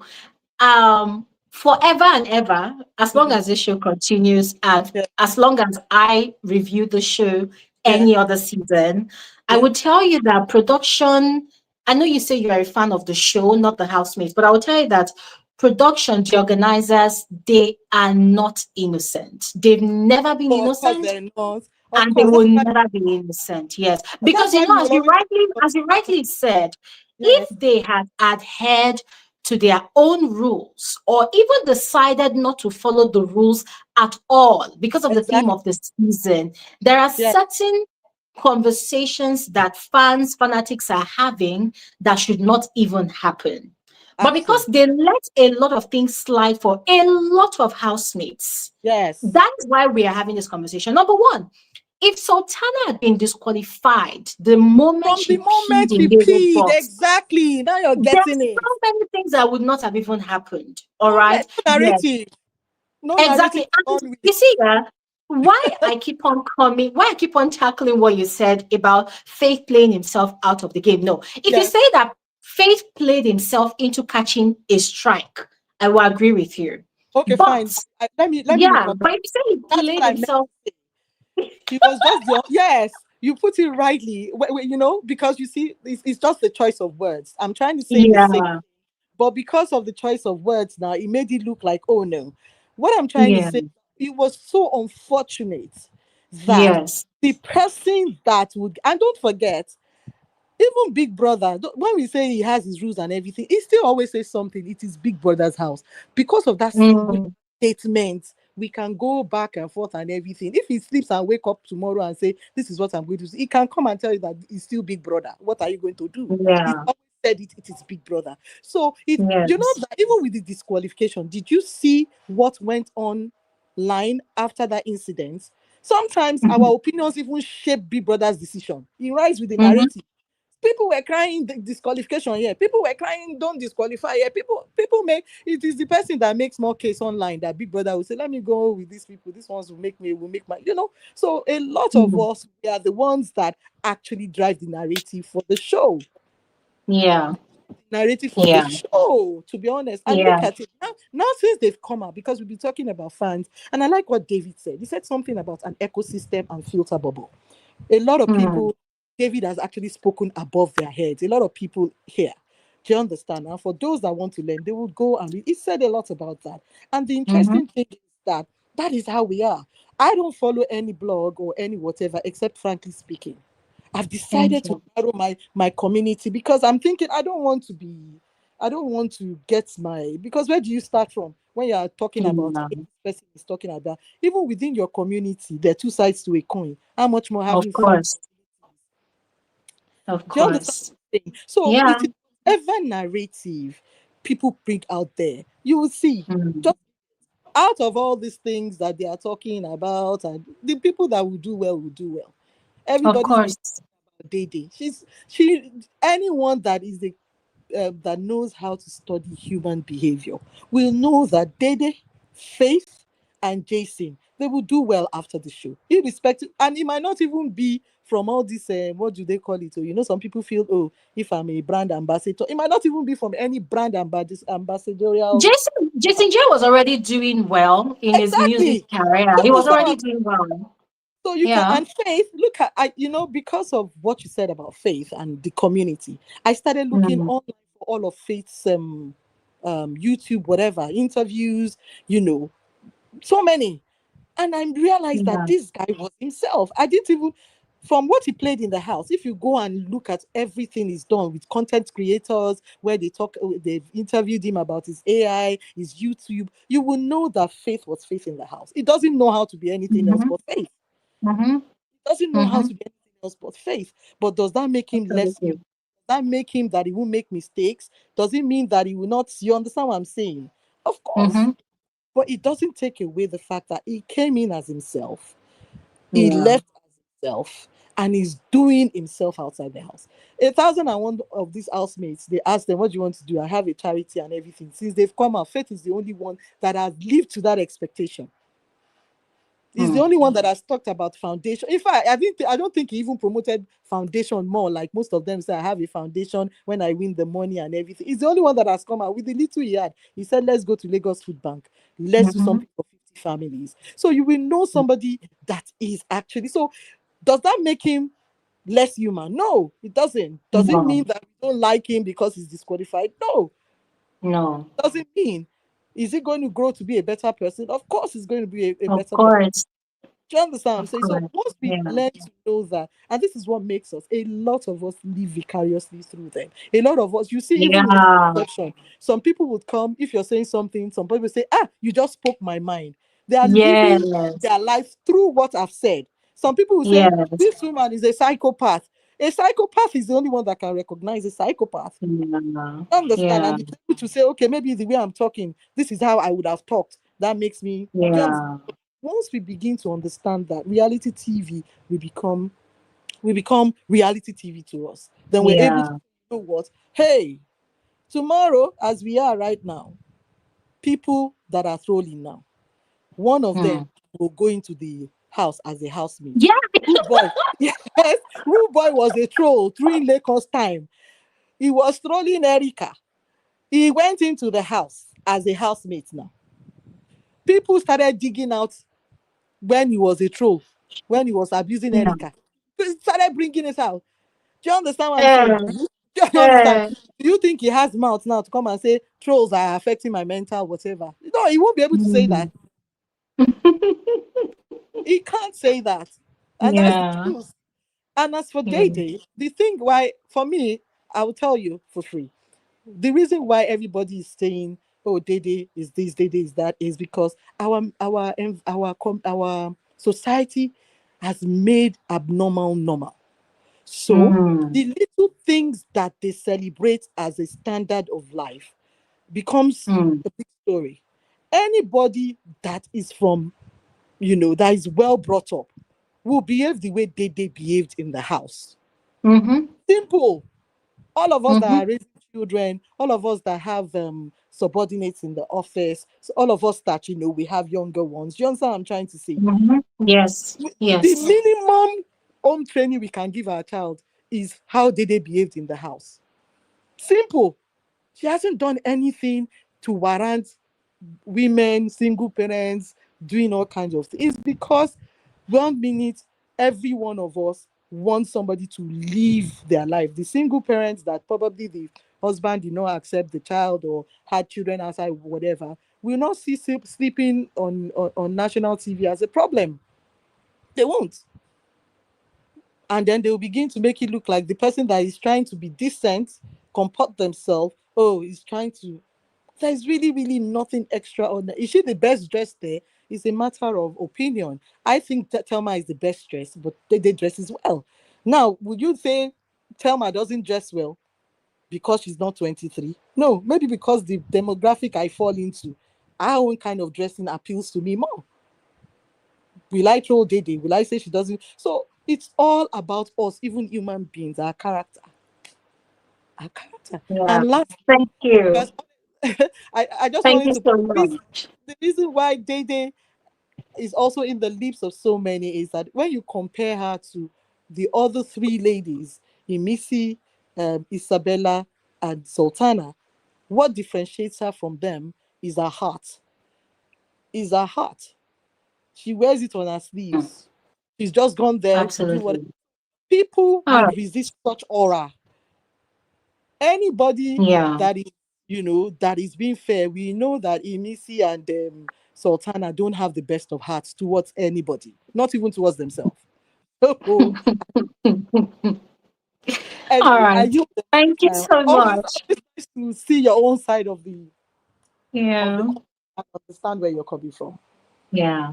Thank you so much, Olayemi. It's always a pleasure having you here. I love how we disagree and then we agree and so on. I love it.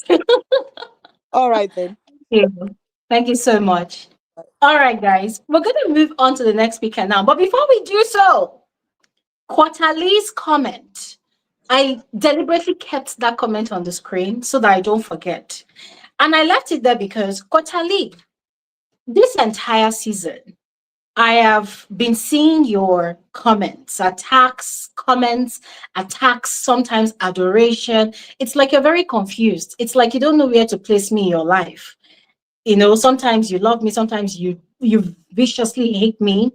Today you now came and put up this one. Let me see the comment again. You say, I will say, hold on a second. You say, I will say this and leave before Glory block me. Unfortunately, you did not leave and I have not blocked you yet because I will block you. Said, I will say this and leave before Una block me. Glory is also not innocent in this evil of BBNaija. It is business for her too. Quarterly, business for me, how? Do you know there are so many ways I can actually make legit money from this Big Brother show? Do you know? Do you know I can actually make money? Do you know how many people from different fan bases send me DMs every season or even emails begging me or asking for my rates to do PR for housemates? Do you know how many? Do you know how many people that potentially want to audition for the show send me emails every season asking me to be their manager, asking me to be their PR executive or whatever they want, or even asking me to be their social media handler? Do you know how many of them? Do you know that if I decide now to say, okay, because I have a big platform, because I have presence everywhere, let me charge at least 30 million each. Do you know that I'll probably relocate from this country or maybe just do whatever I like with the money? Do you know that I could easily do that? Do you know? But I choose not to. I choose not to. And you see me sitting down here doing live stream for how many hours? You think, oh, I'm running to the bank to cash out. Do you know that this live stream I'm doing, that I sit here for 6 hours, 8 hours? Do you know I don't really make money from this live stream? Except you people gift me. The likes of AB, S Kuku, and every other person that just from the genuineness of their heart, just give donations. Do you know that that's how I actually really make money? So when you come here and you open your mouth or you carry your miserable fingers and you type nonsense that you don't know, I find it very disgusting because people like you do not, even though they open your brain and put the meaning of genuineness, the meaning of integrity, the meaning of honesty, the meaning of frankly speaking, even if they put it into your brain, or maybe they sew it into your brain, or maybe they put it as a scar or in your brain, you will never understand it. You will never. And let me tell you another ultimate way I can actually really cash out from this Big Brother show every season. You see where everybody is liking Imisi. You see where previous season everybody is liking CC. That is where me I will go. If I really want to actually really cash out, I will begin to bend the truth. Why? Because I know that when I bend the truth, the fanatics from those fan base, they will like me, they will come to my channel, and they will be praising me every time. But I don't give a fuck. I don't care.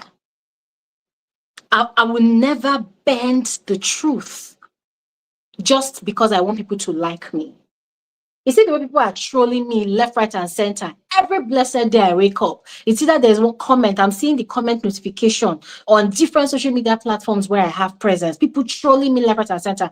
But as people are trolling me, I'm also actually receiving a lot of accolades for standing for what is right and for standing for the truth. But if I really want to really cash out, I will do what a lot of other bloggers are doing. Shebi is to collect money. I'll be collecting money left, right, and center to bend the truth and to tell people like you what you want to hear. I will lie, I will twist the truth, I will bend the truth to make you happy so that you will be giving me your money and your stupidity. So the next time you are looking for people that are actually using the show as a business, look out for those ones that are doing shippers council.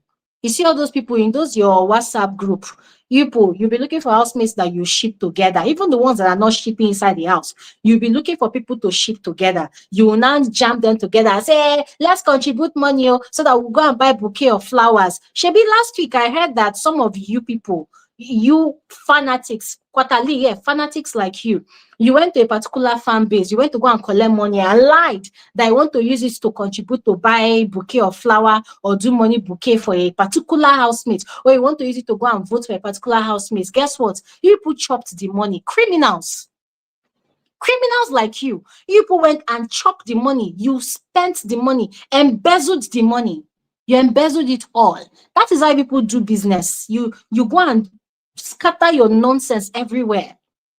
You go and lie, tell people that, we need money to vote for this housemate, or we need money to vote. People will carry their hard-earned money. They will give it to you people, quarterly, people like you. You carry the money, you run away. Every season, this happens. If I'm lying, expose me. Every season, this same nonsense happens. Every season, this nonsense happens. You will go and lie that you want to collect money to vote for housemates. People will pack their money as they are gullible. They'll pack their money and trust people. You carry the money, you run away with it, use it to go and do nonsense. Every season, that's what people do. If I want to make money, I'll be doing things like that.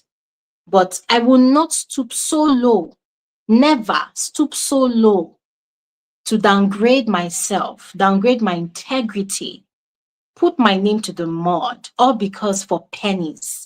I mean, those money, they are not pennies anyways. I mean, hey, in this current state of Nigeria, if I collect 30 million from, let's say, 5 housemates, come on, that's something. So it's not really pennies. But if I wanted to really cash out, if I wanted to really use this Big Brother show as a business, I'm telling you that that is where the money is, and that is where I will go. But I do not do such, because this channel is called Frankly Speaking for a reason. I did not just wake up one morning 8-9 years ago and name this community Frankly Speaking because I was looking for a name. No, it was birthed from somewhere. And ever since, I have built my reputation on that. I have built my image. I have built my identity. I have built my name on that. And it's going to remain that way. Not even if people like you, small-minded people like you, decide to come out and try to water down my integrity, it's not going to work. It's going to remain Frankly Speaking, both in practice and just in name. It's going to remain that way. Okay? And if this community is boring for you, in fact, let me block you right now because I think I've actually condoned your nonsense for the past 3 months. So I'm going to block you right now to relieve you of the stress of listening to me because you're a very stupid person. You're very, very stupid. You're very stupid. You're a Gen Z. Oh, you're a Gen Z. No, no, but I'm actually seeing a lot of Gen Z that actually have sense. Your own. You're too dumb. So you should not be here. You should not be here. All right. Let's move on to more reasonable conversations. Timothy, you're welcome. Thank you so much, Glory. How are you doing today? I'm good. Thank you very much. You're welcome.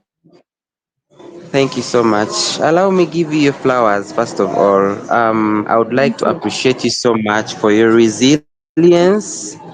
Thank you so much for growing a thick skin amidst all the trolls, amidst all the unfairness of the season and production bias and all that. You know, I could definitely see that you were disappointed by the whole bias of the production. And it is very sad Absolutely. that it's been happening consistently in both seasons. I mean, even the recent Big Brother Mzansi, the both last two seasons you analyzed, all that Mm-hmm. bias has been there. And now Mm-hmm. Big Brother Naija as well, they've been showing all that bias and they've been throwing Mm-hmm. it in our faces. You know, it is so unfair. The whole world could see that Faith's disqualification was very, very much unfair.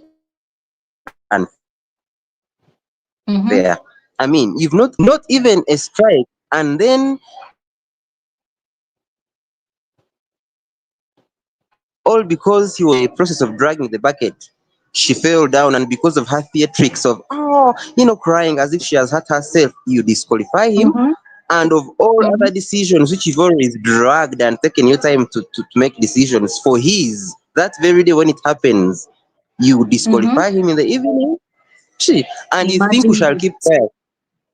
Imagine We that. were very much hurt and annoyed, and I was so annoyed. I actually vowed never to watch Big Brother. I was like, what kind of nonsense is this? You know, what kind of bias is this? But I'm so glad that ever since he was disqualified, he's doing amazing. He's doing amazing. He's doing his charity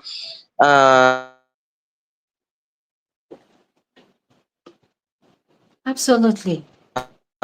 gifts. People are following him a lot. I mean, even his recent video that he posted on YouTube, it's almost getting 1 million views. People are showering him with so much love because Mm-hmm. he dished out himself, he dished out real content. He was unique. He gave out a Mm-hmm. certain uniqueness that we've never seen before. His intelligence, his constant wins, his aura. Many people could relate to that, and he got a lot of the intelligent fan base out there. And of course, I don't blame those who are trolls, those who even made whoever won, because that's who they are. You definitely Mm-hmm. cannot stand someone that you're not like. You'll hate them. So they hated Faith because they were not his kind of person. They were very jealous Mm-hmm. of his intelligence, his wins, and all that. And the same is true with all of those housemates, the fellow housemates he was with. A bunch of Mm-hmm. idiots, a bunch of hypocrites. Like, why did people think that Faith couldn't always express himself whenever he was being um mistreated? Whenever it would be his turn to vent and rant, it's then when they would have issues. And yet for their Mm. own, they would always be condoned. Even in the diary session, like you used to say. I used to wonder, and I'm like, Biggie, is Sultana your cousin? Is she your daughter? Is she what? Even Imisi. Biggie would Exactly. allow them to rant and speak nonsense in the diary room. And when it's Faith's turn, he will find a way how to drag him.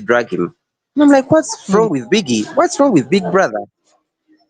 To be honest, Glory, the whole production bias this season was crazy. And I mean, it's been unfortunate that I hadn't attended any of your live streams. Like there would be a lot of jam and all that.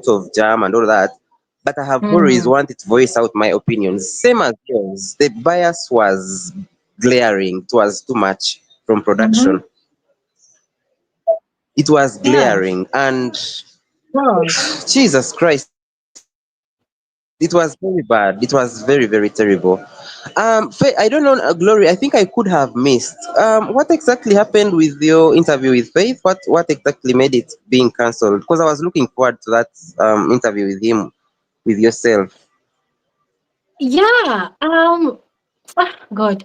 So, because of how everything is right now, I did not really want to give details because I did not want to draw unnecessary attention to anybody. And that's why I just said that it's cancelled.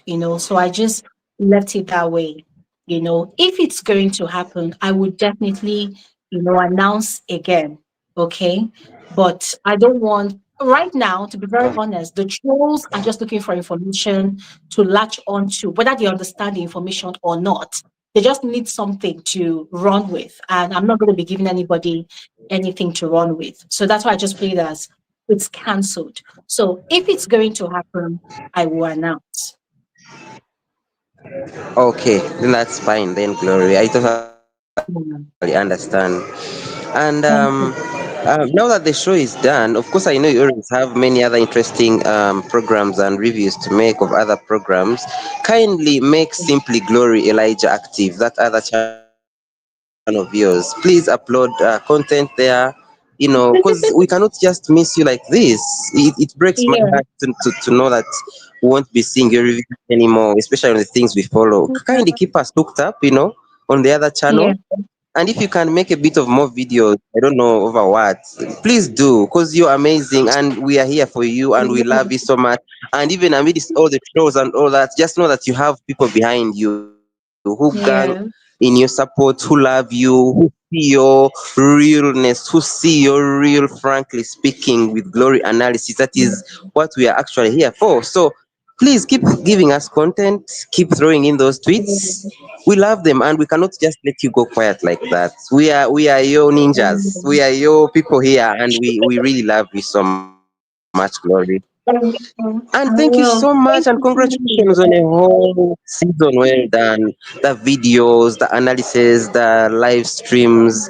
Just know you always make our time easy whenever any season of Big Brother is running. You always make life easy for us. Some of us are busy, we have busy jobs, but we never miss out because you're there.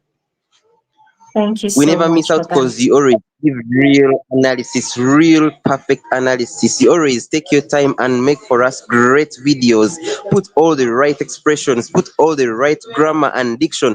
Glory, you have no idea how many of us you've taught, how you've taught many of us English. Thank you.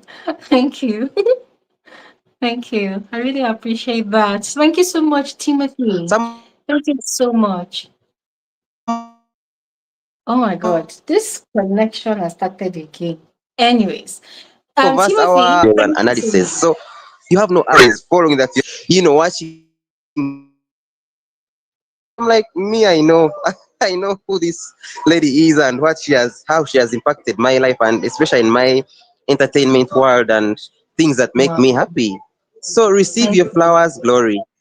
Thank you so much. Oh my God, I wish my connection was strong enough to turn on my video now so you can see how excited I am. Thank you so much. I really appreciate your kind words. And I promise, I'm actually cooking up videos for my second channel. That's Simply Glory Elijah. I'm cooking up videos. It's just that this week, I decided to, okay, let me confess. This week, I've been living like a prepper in my own house. I've not had food, nothing. So I tried to stock up my house and cook this week and do a lot, like literally take care of the home front. So from next week, I'm going to be more active on both channels, actually, both Yeah. channels. So I'm coming back stronger from next week. Yeah. So thank you so much. Thank you, That is very Timothy. nice, Glory. And for now, kindly tend to yourself, take good care of yourself, continue with your Yeah. workout, get enough sleep, take yourself Yeah. out, and get a breather. Because I mean, you've had a whole long season of few episodes of sleep and all that. So you deserve also Yes, take some good care of yourself now. I will. I will. Thank you so much. God Yeah. bless you. Thank you so much. Thank you. Thank you. All right, All Glory. right. Bye, my Let's dear. yeah. Thank you so much. Okay, let's speak with the last speaker for this live, Mr. A. Mr. A, you are specially welcome. How are you? Hey, I'm okay. I'm doing very very well, Glory. Yeah. Mr. A, what Ah, happened last week? You were the first person that was on my screen before I even started yeah. talking, and then I, you I logged off. was What I, happened? I was so excited and I don't know. I think I don't know. I don't even know what's happened. But yeah. And then I had something actually happening that I had to go do. So I couldn't actually, get back. So yeah, apologies for that, apologies for that. But Yeah, yes, I'm actually back again. And you're yeah, thanks for what welcome. you do, Glory. Thanks for what you do. It's Thank actually been you. amazing and with regards to the topic at hand, yeah, um, how can I put it? I've always got a different view on these trolls, and the way I actually see it is, I see these trolls as um, the way the society is basically made the younger generations to actually be. I mean, the younger generations at the moment, they're finding it difficult to actually fix themselves up. So, what's the next best thing they do? They become like content creators. And that's for Mm, them is an easy access for them to actually make money. And not just money in their local currency, but money in foreign currency, i.e., dollars. yeah, Yeah. So, what did they yeah. do? They latch on to that. So, Mm-hmm. they have all this thing now where you have Twitter, it's being monetized. You have, Twitter, TikTok, which is being monetized. So people now are Mm, actually just creating content for the content's sake. And in mm, all honesty, it's not about, I don't think it's actually the thing, it's the trolling, but it's also how can they also get that traffic and engagement where they would mm, actually make money for themselves. So what they're actually doing now is they just put anything out there. And if they get some sort of traction and engagement, they're making money off it, they're going to always continue actually, hitting that engagement and actually trolling true, people because it's actually that's getting the traffic and they're actually making money from doing that. That's what it is. That's the true. bottom line. Because I mean, even if you look at some of all these people, by the time the housemates in the first week, you actually see a bunch of people actually, on the social media saying, "Oh, we are shipping these people with with these people," and Mm, there's nothing there. You can actually see that they are not even interacting. Just because one is a fine face, the other one's also another fine face. They want to ship both of mm, them together, but there's no connection. But you mm-hmm, see a certain percentage of people who actually want to make sure that this shipping actually exists. And mm-hmm, what's actually happening in that sense? They just want to gather enough money for themselves mm-hmm, because this shipping thing is actually a business on its own. They mm-hmm, actually, true. just saying, let's gather money from, all these unknown people, these gullible people who actually Mm-hmm, also are actually interested in this so-called ship, which is never, never there. And they want, people to actually pay into their account. So, mm-hmm, for them, they are making money.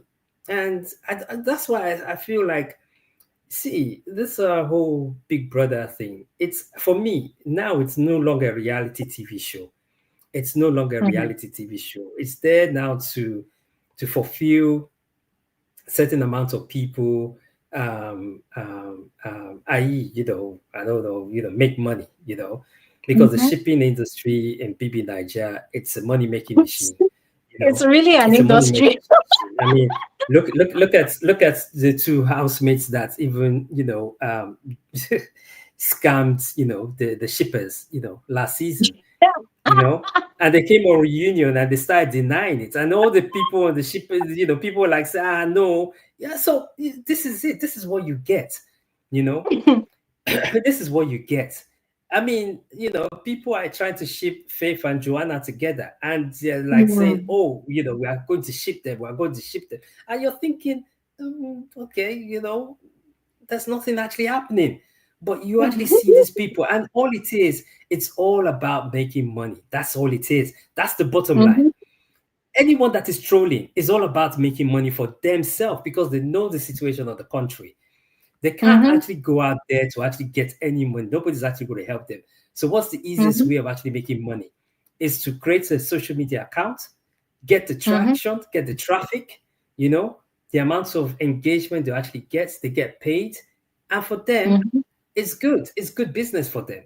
Yeah. So that's Yeah. why I say most of all these people, I think whenever it happens next, just the block button, because some of them don't even make sense. Half of them don't even watch the show. Not even half. For real. Probably 70% of them don't even watch the show. Yeah, For real. 24/7. They'll just latch on to what's actually on Twitter or whatever, on TikTok, and that's it. Mm-hmm. That is it. And most people just say, well, you know what? Where's the engagement? Whose name is raining? Let me follow that trend. Mm-hmm. Imisi is the one that is raining. Okay, we'll support Imisi because we're going to get the traction, we're going to get the engagement, we're going to make money. That is the bottom line. There's no about supporting faves.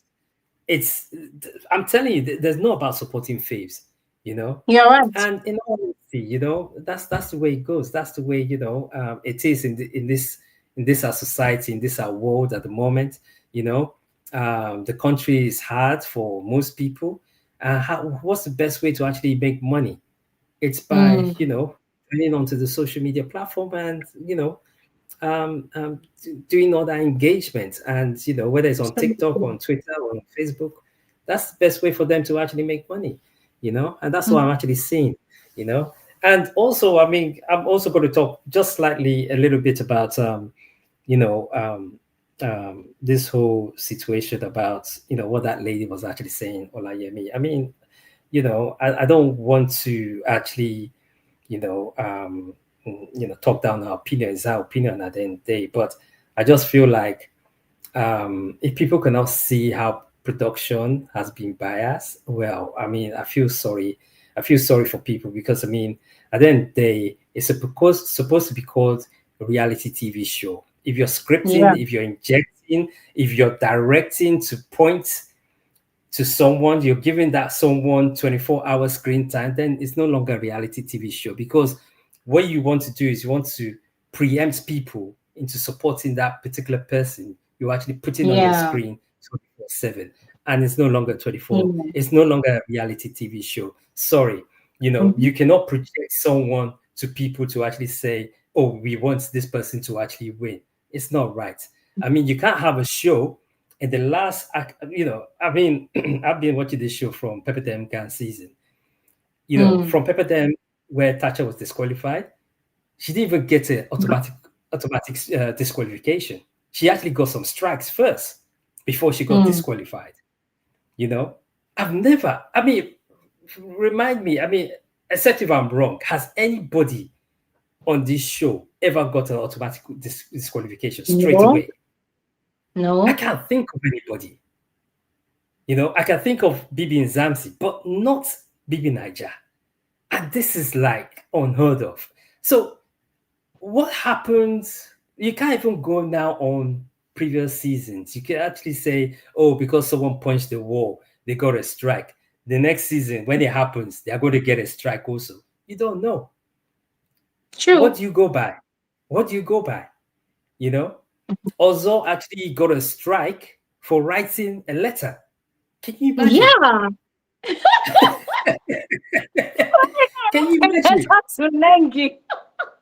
Ozo actually wrote a letter to Nenge and he got a strike for it. I mean, in this last season, in this season, we had everybody writing left, right, and center. As in, So where does this I mean, I'm trying to. Okay, what was it? Michael got a strike for punching the wall, I think. Yeah. And Saga also got a strike for, I think, was it accidentally? I can't even remember what he. Yeah, I think he Saga was trying got to a do strike. like first. Sorry, what's that thing? Is it push-ups or something with Yeah, the and he panel of broke. the door? That's right, yeah, and he broke Biggie's property. Imagine. So are they saying that the big brother of those seasons had anger issues? Of course, of course. I mean, the thing is, and the most funny thing is, most of the people who are actually watching this season, they don't even know about what actually happened in previous seasons. They don't know about how people even right? Or how people even got Mm-hmm. so-called disqualification in the previous seasons. They've probably been Mm-hmm. watching the show probably in the last 2 years, and they are basing their knowledge on the last 2 years. So when you start telling them about Thatcher, they're like, "Who is that?" Oh, we've just been hearing about the name, but we didn't know. We just Mm. heard she got a disqualification. How did she get the disqualification? Nobody can actually tell you, Mm. because they don't know. They haven't got that knowledge. They haven't got that background information. So They don't know. when people are here talking about this is so unfair, people don't actually understand why it's so unfair. Mm-hmm. People don't actually Mm-hmm. understand why it is so unfair that this actually happened. And that's why we are calling out production, because production has been blatantly biased. They've Mm-hmm. been so biased in this season. It's unbelievable. It's like they actually had some rich person who actually anointed and said this person was going to win, and they had to go Yep. by it, no matter Yep. what. Yeah, And they you say, actually allow said, her you to know go what? crazy. Oh. Allow her to do what she wants Yes, to do. Oh. Don't of disturb her. course. Oh. Of Mm. course. And the thing is, and the matter of the fact is, it's like, I even remember when Imisi was speaking in Yoruba, and I Mm. think in the second week, Biggie now gave, I think when he instructed everybody that, oh, this is now the final warning, Mm. everybody, there will be consequences moving forward. Afterwards, Imisi kept on speaking Yoruba. And it's like Till the show ended. production, She was production this. just production just closed their eyes and just said, you know what? It doesn't matter, this is the anointed one, What are Nigerians going to say? It doesn't matter. Nigerians are not going to say anything anyway. Nigerians will just shout and just a whole of Africa will just shout, and that would be it.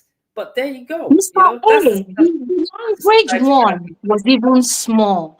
What about the deliberate, premeditated provocations? Those things, yeah. I'm going to say, I don't think I've said this before, but I'm going to say this today. The previous Big Brother of the Big Brother show, yeah, that's the previous Biggies. I must give it to him. Oh. Even the All Stars one, I think the All Stars one was one of my favorites. Even though he kind of messed up in the Alex Ike situation, I must give it to that Biggie of that season. I don't know who the person is, but whoever that person was, and however way the person chose to handle that season, I give that person their flowers, because that Biggie of that season was standing on business. It was standing on business.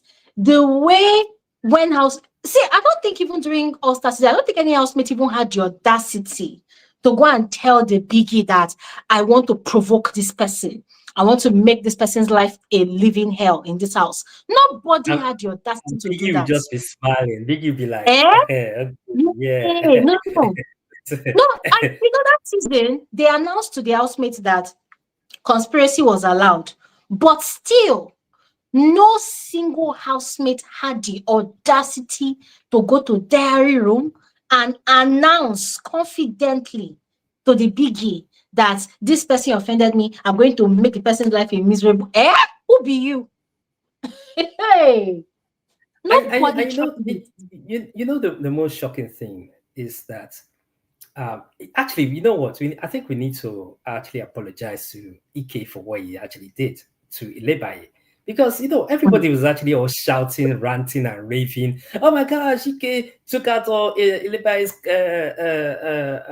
undies and panties and whatnot and put it in the toilet. And, everybody was all, shouting and saying, how could he do that? How could he just take all our panties and put it on the toilet floor?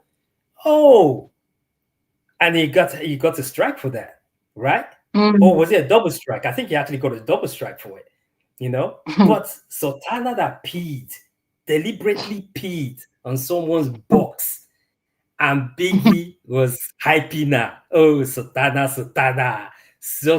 the brave, There And it's was, like, there was oh, one hype that I gave Sultana one day. He called her the woman of depth. I said, hey, the sorry, woman with depth. I said, okay. sorry, You go come and explain to the us the big kind of the depth. the biggie of this season has got so many depth in some of those, sorry to say, there's depth hanging somewhere. Because I mean, I can't actually just actually understand it. I mean, even Erica, when she got disqualified, her thought this disqualification, I remember vividly, was when she actually poured water on the bed, on the HOH bed. Oh, I think they were dragging, and I think she poured water, and Biggie came out with some blasé thing to say, "Oh, destroying Biggie's property by pouring water on it." I was like, "Wow, seriously." So this No, but season, Erica had actually done different things at that point with I know, Kidwaya. Both of them, they were like the naughty but kids of the I season. know, They but had, that last third strike she got was because she destroyed Biggie's property. oh, And I was like, wow, okay. But seriously, if we're going by the previous seasons, yeah, I can actually understand all their disqualifications, all their strikes. I can actually understand. But you see, this season, I would never, ever understand what actually happened this season. Because nothing the production actually did was actually valid. Sorry to say, I think they were bought. I think 100% production actually had someone who actually said we want this person to be the winner. I think personally, production were bought. And that's what I'm actually have to say. That's the fine. Seriously, you cannot tell me. There's nothing nobody can actually tell me. You cannot come and start telling me that Zita had remorse. Hence the reason why they only gave Zita double strikes. Does it make sense to you? Does it actually make sense to you? A house which has rules. Apply the rules to everybody equally. That means you're showing favoritism. You're actually favoring one housemate over the other. That doesn't make sense. absolutely. Where's the Absolutely. reality TV show that? Oh, I can favor a certain gender because they showed remorse, and I can't favor another gender because, apparently they didn't show remorse. Seriously, how does that actually make sense? No, sorry. Production, they've actually been bought. I'm sorry to say this, Global Channel, but they were bought. There's nothing nobody would actually tell me. I mean, Nothing Mr. nobody Harry, would to be tell very honest, I don't even blame you for thinking that way because they themselves did not even make it easy for people to think otherwise. Because personally, from the beginning of the season, my stance had always been I don't want to see disqualifications. I don't want to see strikes, but at least let us see warnings, caution, right? Even when in the first week, when Ortega and Victory had their fight. We were all laughing about it because it was very comical. It was very funny, right? And it was funny in the sense that, thank God, it wasn't extremely aggressive like that, like that. There was a bit of comic relief attached to it because the show just kicked off and boom, people that don't know each other from everywhere, they are dragging meats. So the whole idea of people fighting for meat, it made it funny. And then the thing graduated to Imisi speaking Yoruba. For me, that was entertaining. It was funny as hell, right? And fine, even though it was funny, but if the housemates are going to break rules, let production caution them for it, you know, caution them for it, call them out. If at all, give them punishments, but let it not lead to disqualification. Why? Because the theme of the season says 10 over 10 do the most. They even wrote it inside the house. It's like giving the housemates the permission to be mad, permission to be crazy. You wrote it inside the house. Do the most. Less is not an option. It's like you just told them, oh, this season, go crazy, do anything, burn down the house, just give us a show, just do the most. So you give these people permission, right? So if at all you are now giving them that kind of permission, then it means you too, you should be ready to adhere to your own rules that you are not even using. So when the first act of violence happened, fine, they were not called out. Second threat to life from Imisi and all that, nothing happened. And then I think it was in that same first week, or maybe, okay, I think it was the second week when they were in the arena that Big Brother warned all of them, or was it when they were after they finished their wager presentation that first week, Friday, Big Brother warned all of them? I thought that okay, since they've all received the warning, the people that said, okay, we're going to start afresh now. I thought that okay, boom, production, everybody, organizers, everybody, they are going to take this whole thing serious, But instead, you'll be seeing some people getting punishment. Some people are just chilling. Some people are receiving punishment. Some people are chilling. Some people are getting defended by Big Brother. Some people are getting scolded by Big Brother. You see some people come to their room and it's like Big Brother is keeping cane for them. Other people are coming to the diary room, despite all their nonsense thing that they've done. Big Brother is coming to give them a pat on the back. What's going on? So everything you're concluding on, I'm going to be honest with you, I do not blame you at all for thinking what you're thinking because they made it look that way.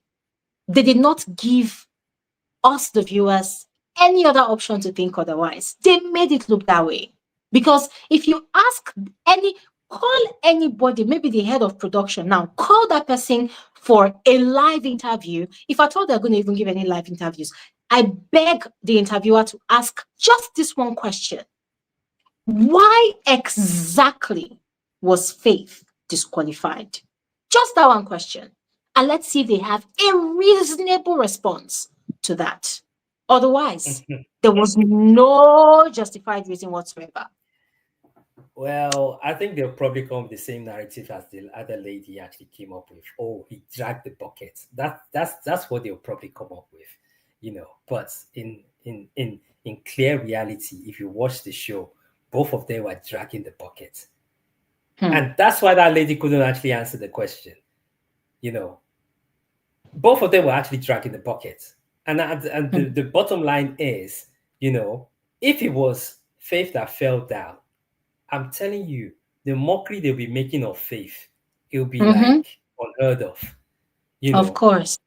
It's like even the handler would even put it out there, say, oh, look, Faith was, struggling with Sultana and he fell. Oh my gosh. Seriously, they'll put it on their distinct handle and they'll be making a mockery of Faith, And that's where we're saying that, and that's where I personally believe that production were actually bought. Someone paid a large sum of money, and actually made sure that they want this person to actually win.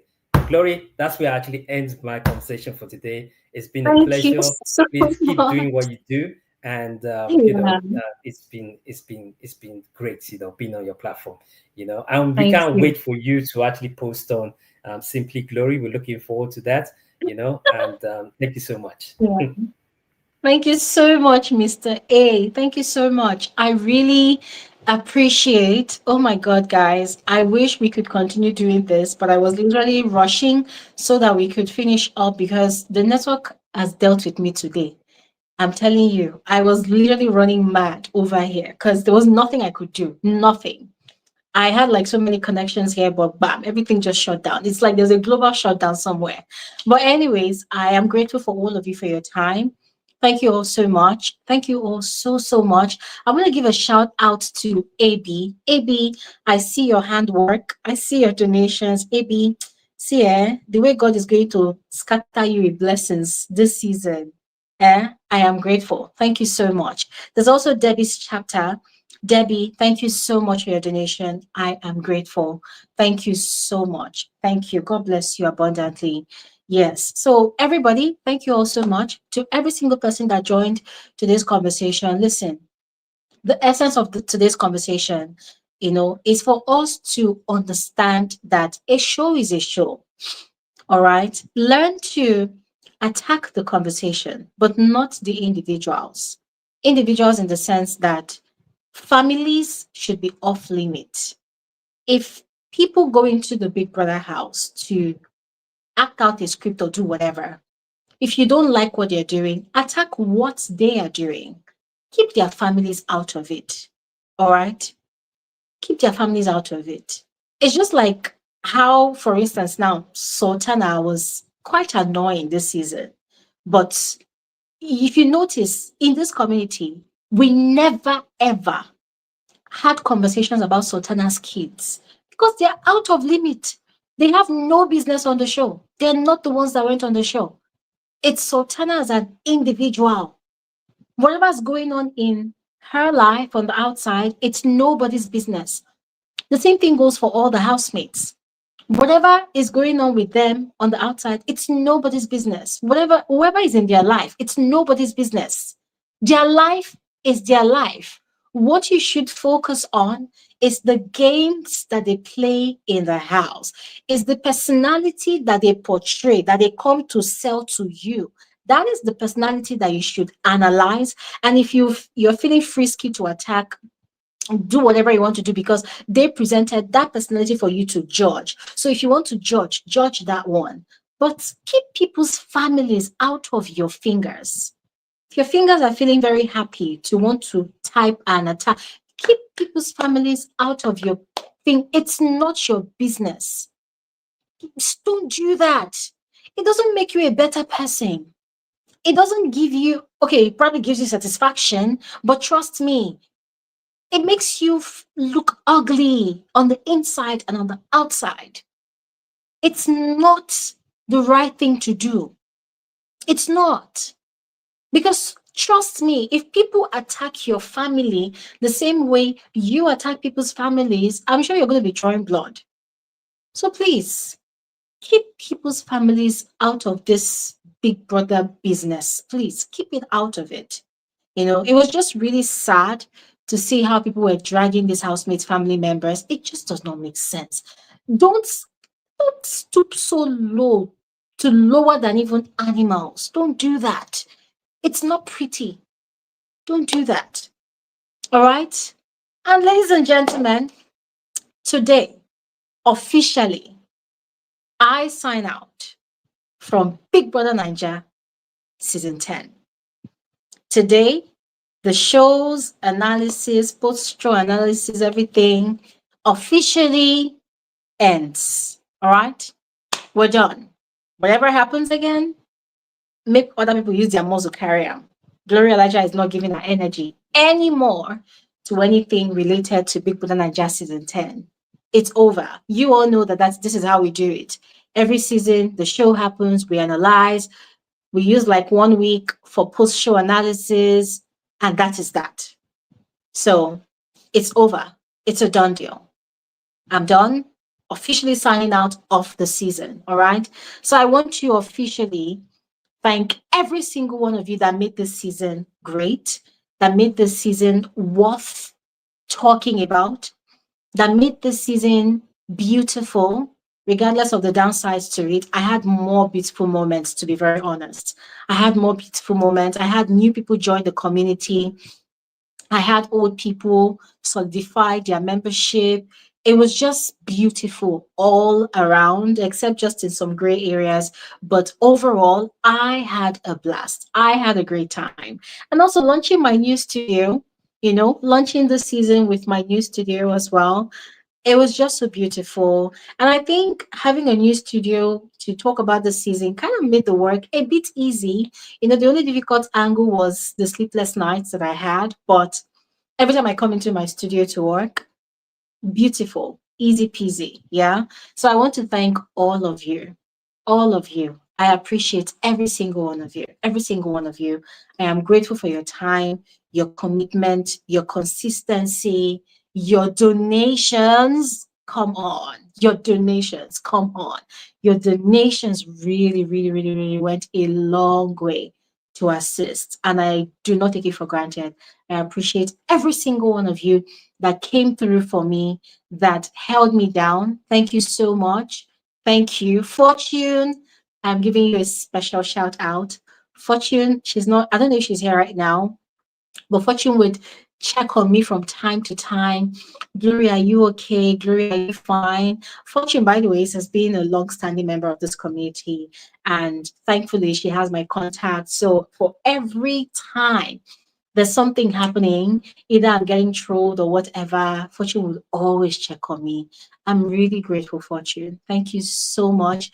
Yes, S Kuku, AB, and everybody else that's just consistently gives donations, guys. You have no idea how much it helps. All right. I will spill more on Simply Glory Elijah, but for now, I just want to say thank you all so much. You guys are simply amazing. And for those people that always say, Glory, I will not see you again. Where are you going? um, Frankly speaking, with Glory, Elijah has always been here. All right, it's always been here. We do movie reviews and we talk about a lot of things. In fact, I've started watching movies as well, and there's a particular movie I so badly wanted to review, but I said no. Let me officially sign up for BBNaija season 10, and then we go into our movie reviews. All right, and guys, next week Saturday we're going to be analyzing. What's it called now? Game of Thrones. I've been telling you all to take our time, watch it, and when we meet, we're going to analyze it. So it's just going to be a one-off live conversation. All right. And it's going to be happening next week, Saturday. So the question is, who is your favorite villain of the show? You guys know that I love villains a lot. All right. So we're going to be discussing our favorite villains of the entire TV show. All right. There's Cersei Lannister, there is Littlefinger, there is Jamie. Oh my God, I'm obsessed with Jamie, and so many of them. All right, so next week Saturday we're converging here to discuss our favorite villains from the Game of Thrones TV show. So please make sure you come through. I look forward to seeing all of you. Do not miss out. Do not miss out. All right. Oh, and this is a special shout out to the members of this channel. When I say members, I'm talking about those ones that actually pay for subscriptions to be a member of this community. You guys, you people have been so consistent. You have been so consistent. And I'm amazed at how you take it upon yourself to consistently renew your membership every month. I am in awe of your commitment and your love for this community. And I do not take it for granted. I appreciate you all so much. Thank you. Thank you. Thank you. Thank you. God bless you. God bless you abundantly. God bless you. There's David. There's also AB. There is I think there's Lutricia also. There is Annie J. Yes, there's Annie J. I think there's Erica. Yes. You people. Oh my God. There's also D. Yes, there's D. I appreciate you all so much. If I did not mention your name, I'm sorry, but it does not make you less important. But I appreciate all of you so much. Thank you so, so much. And for every single one of you that go out of your way to defend me across different social media platforms, you people literally carry my matter on your head. That is how God will send people that will carry your matter on their head. I appreciate you so much. Thank you people so much.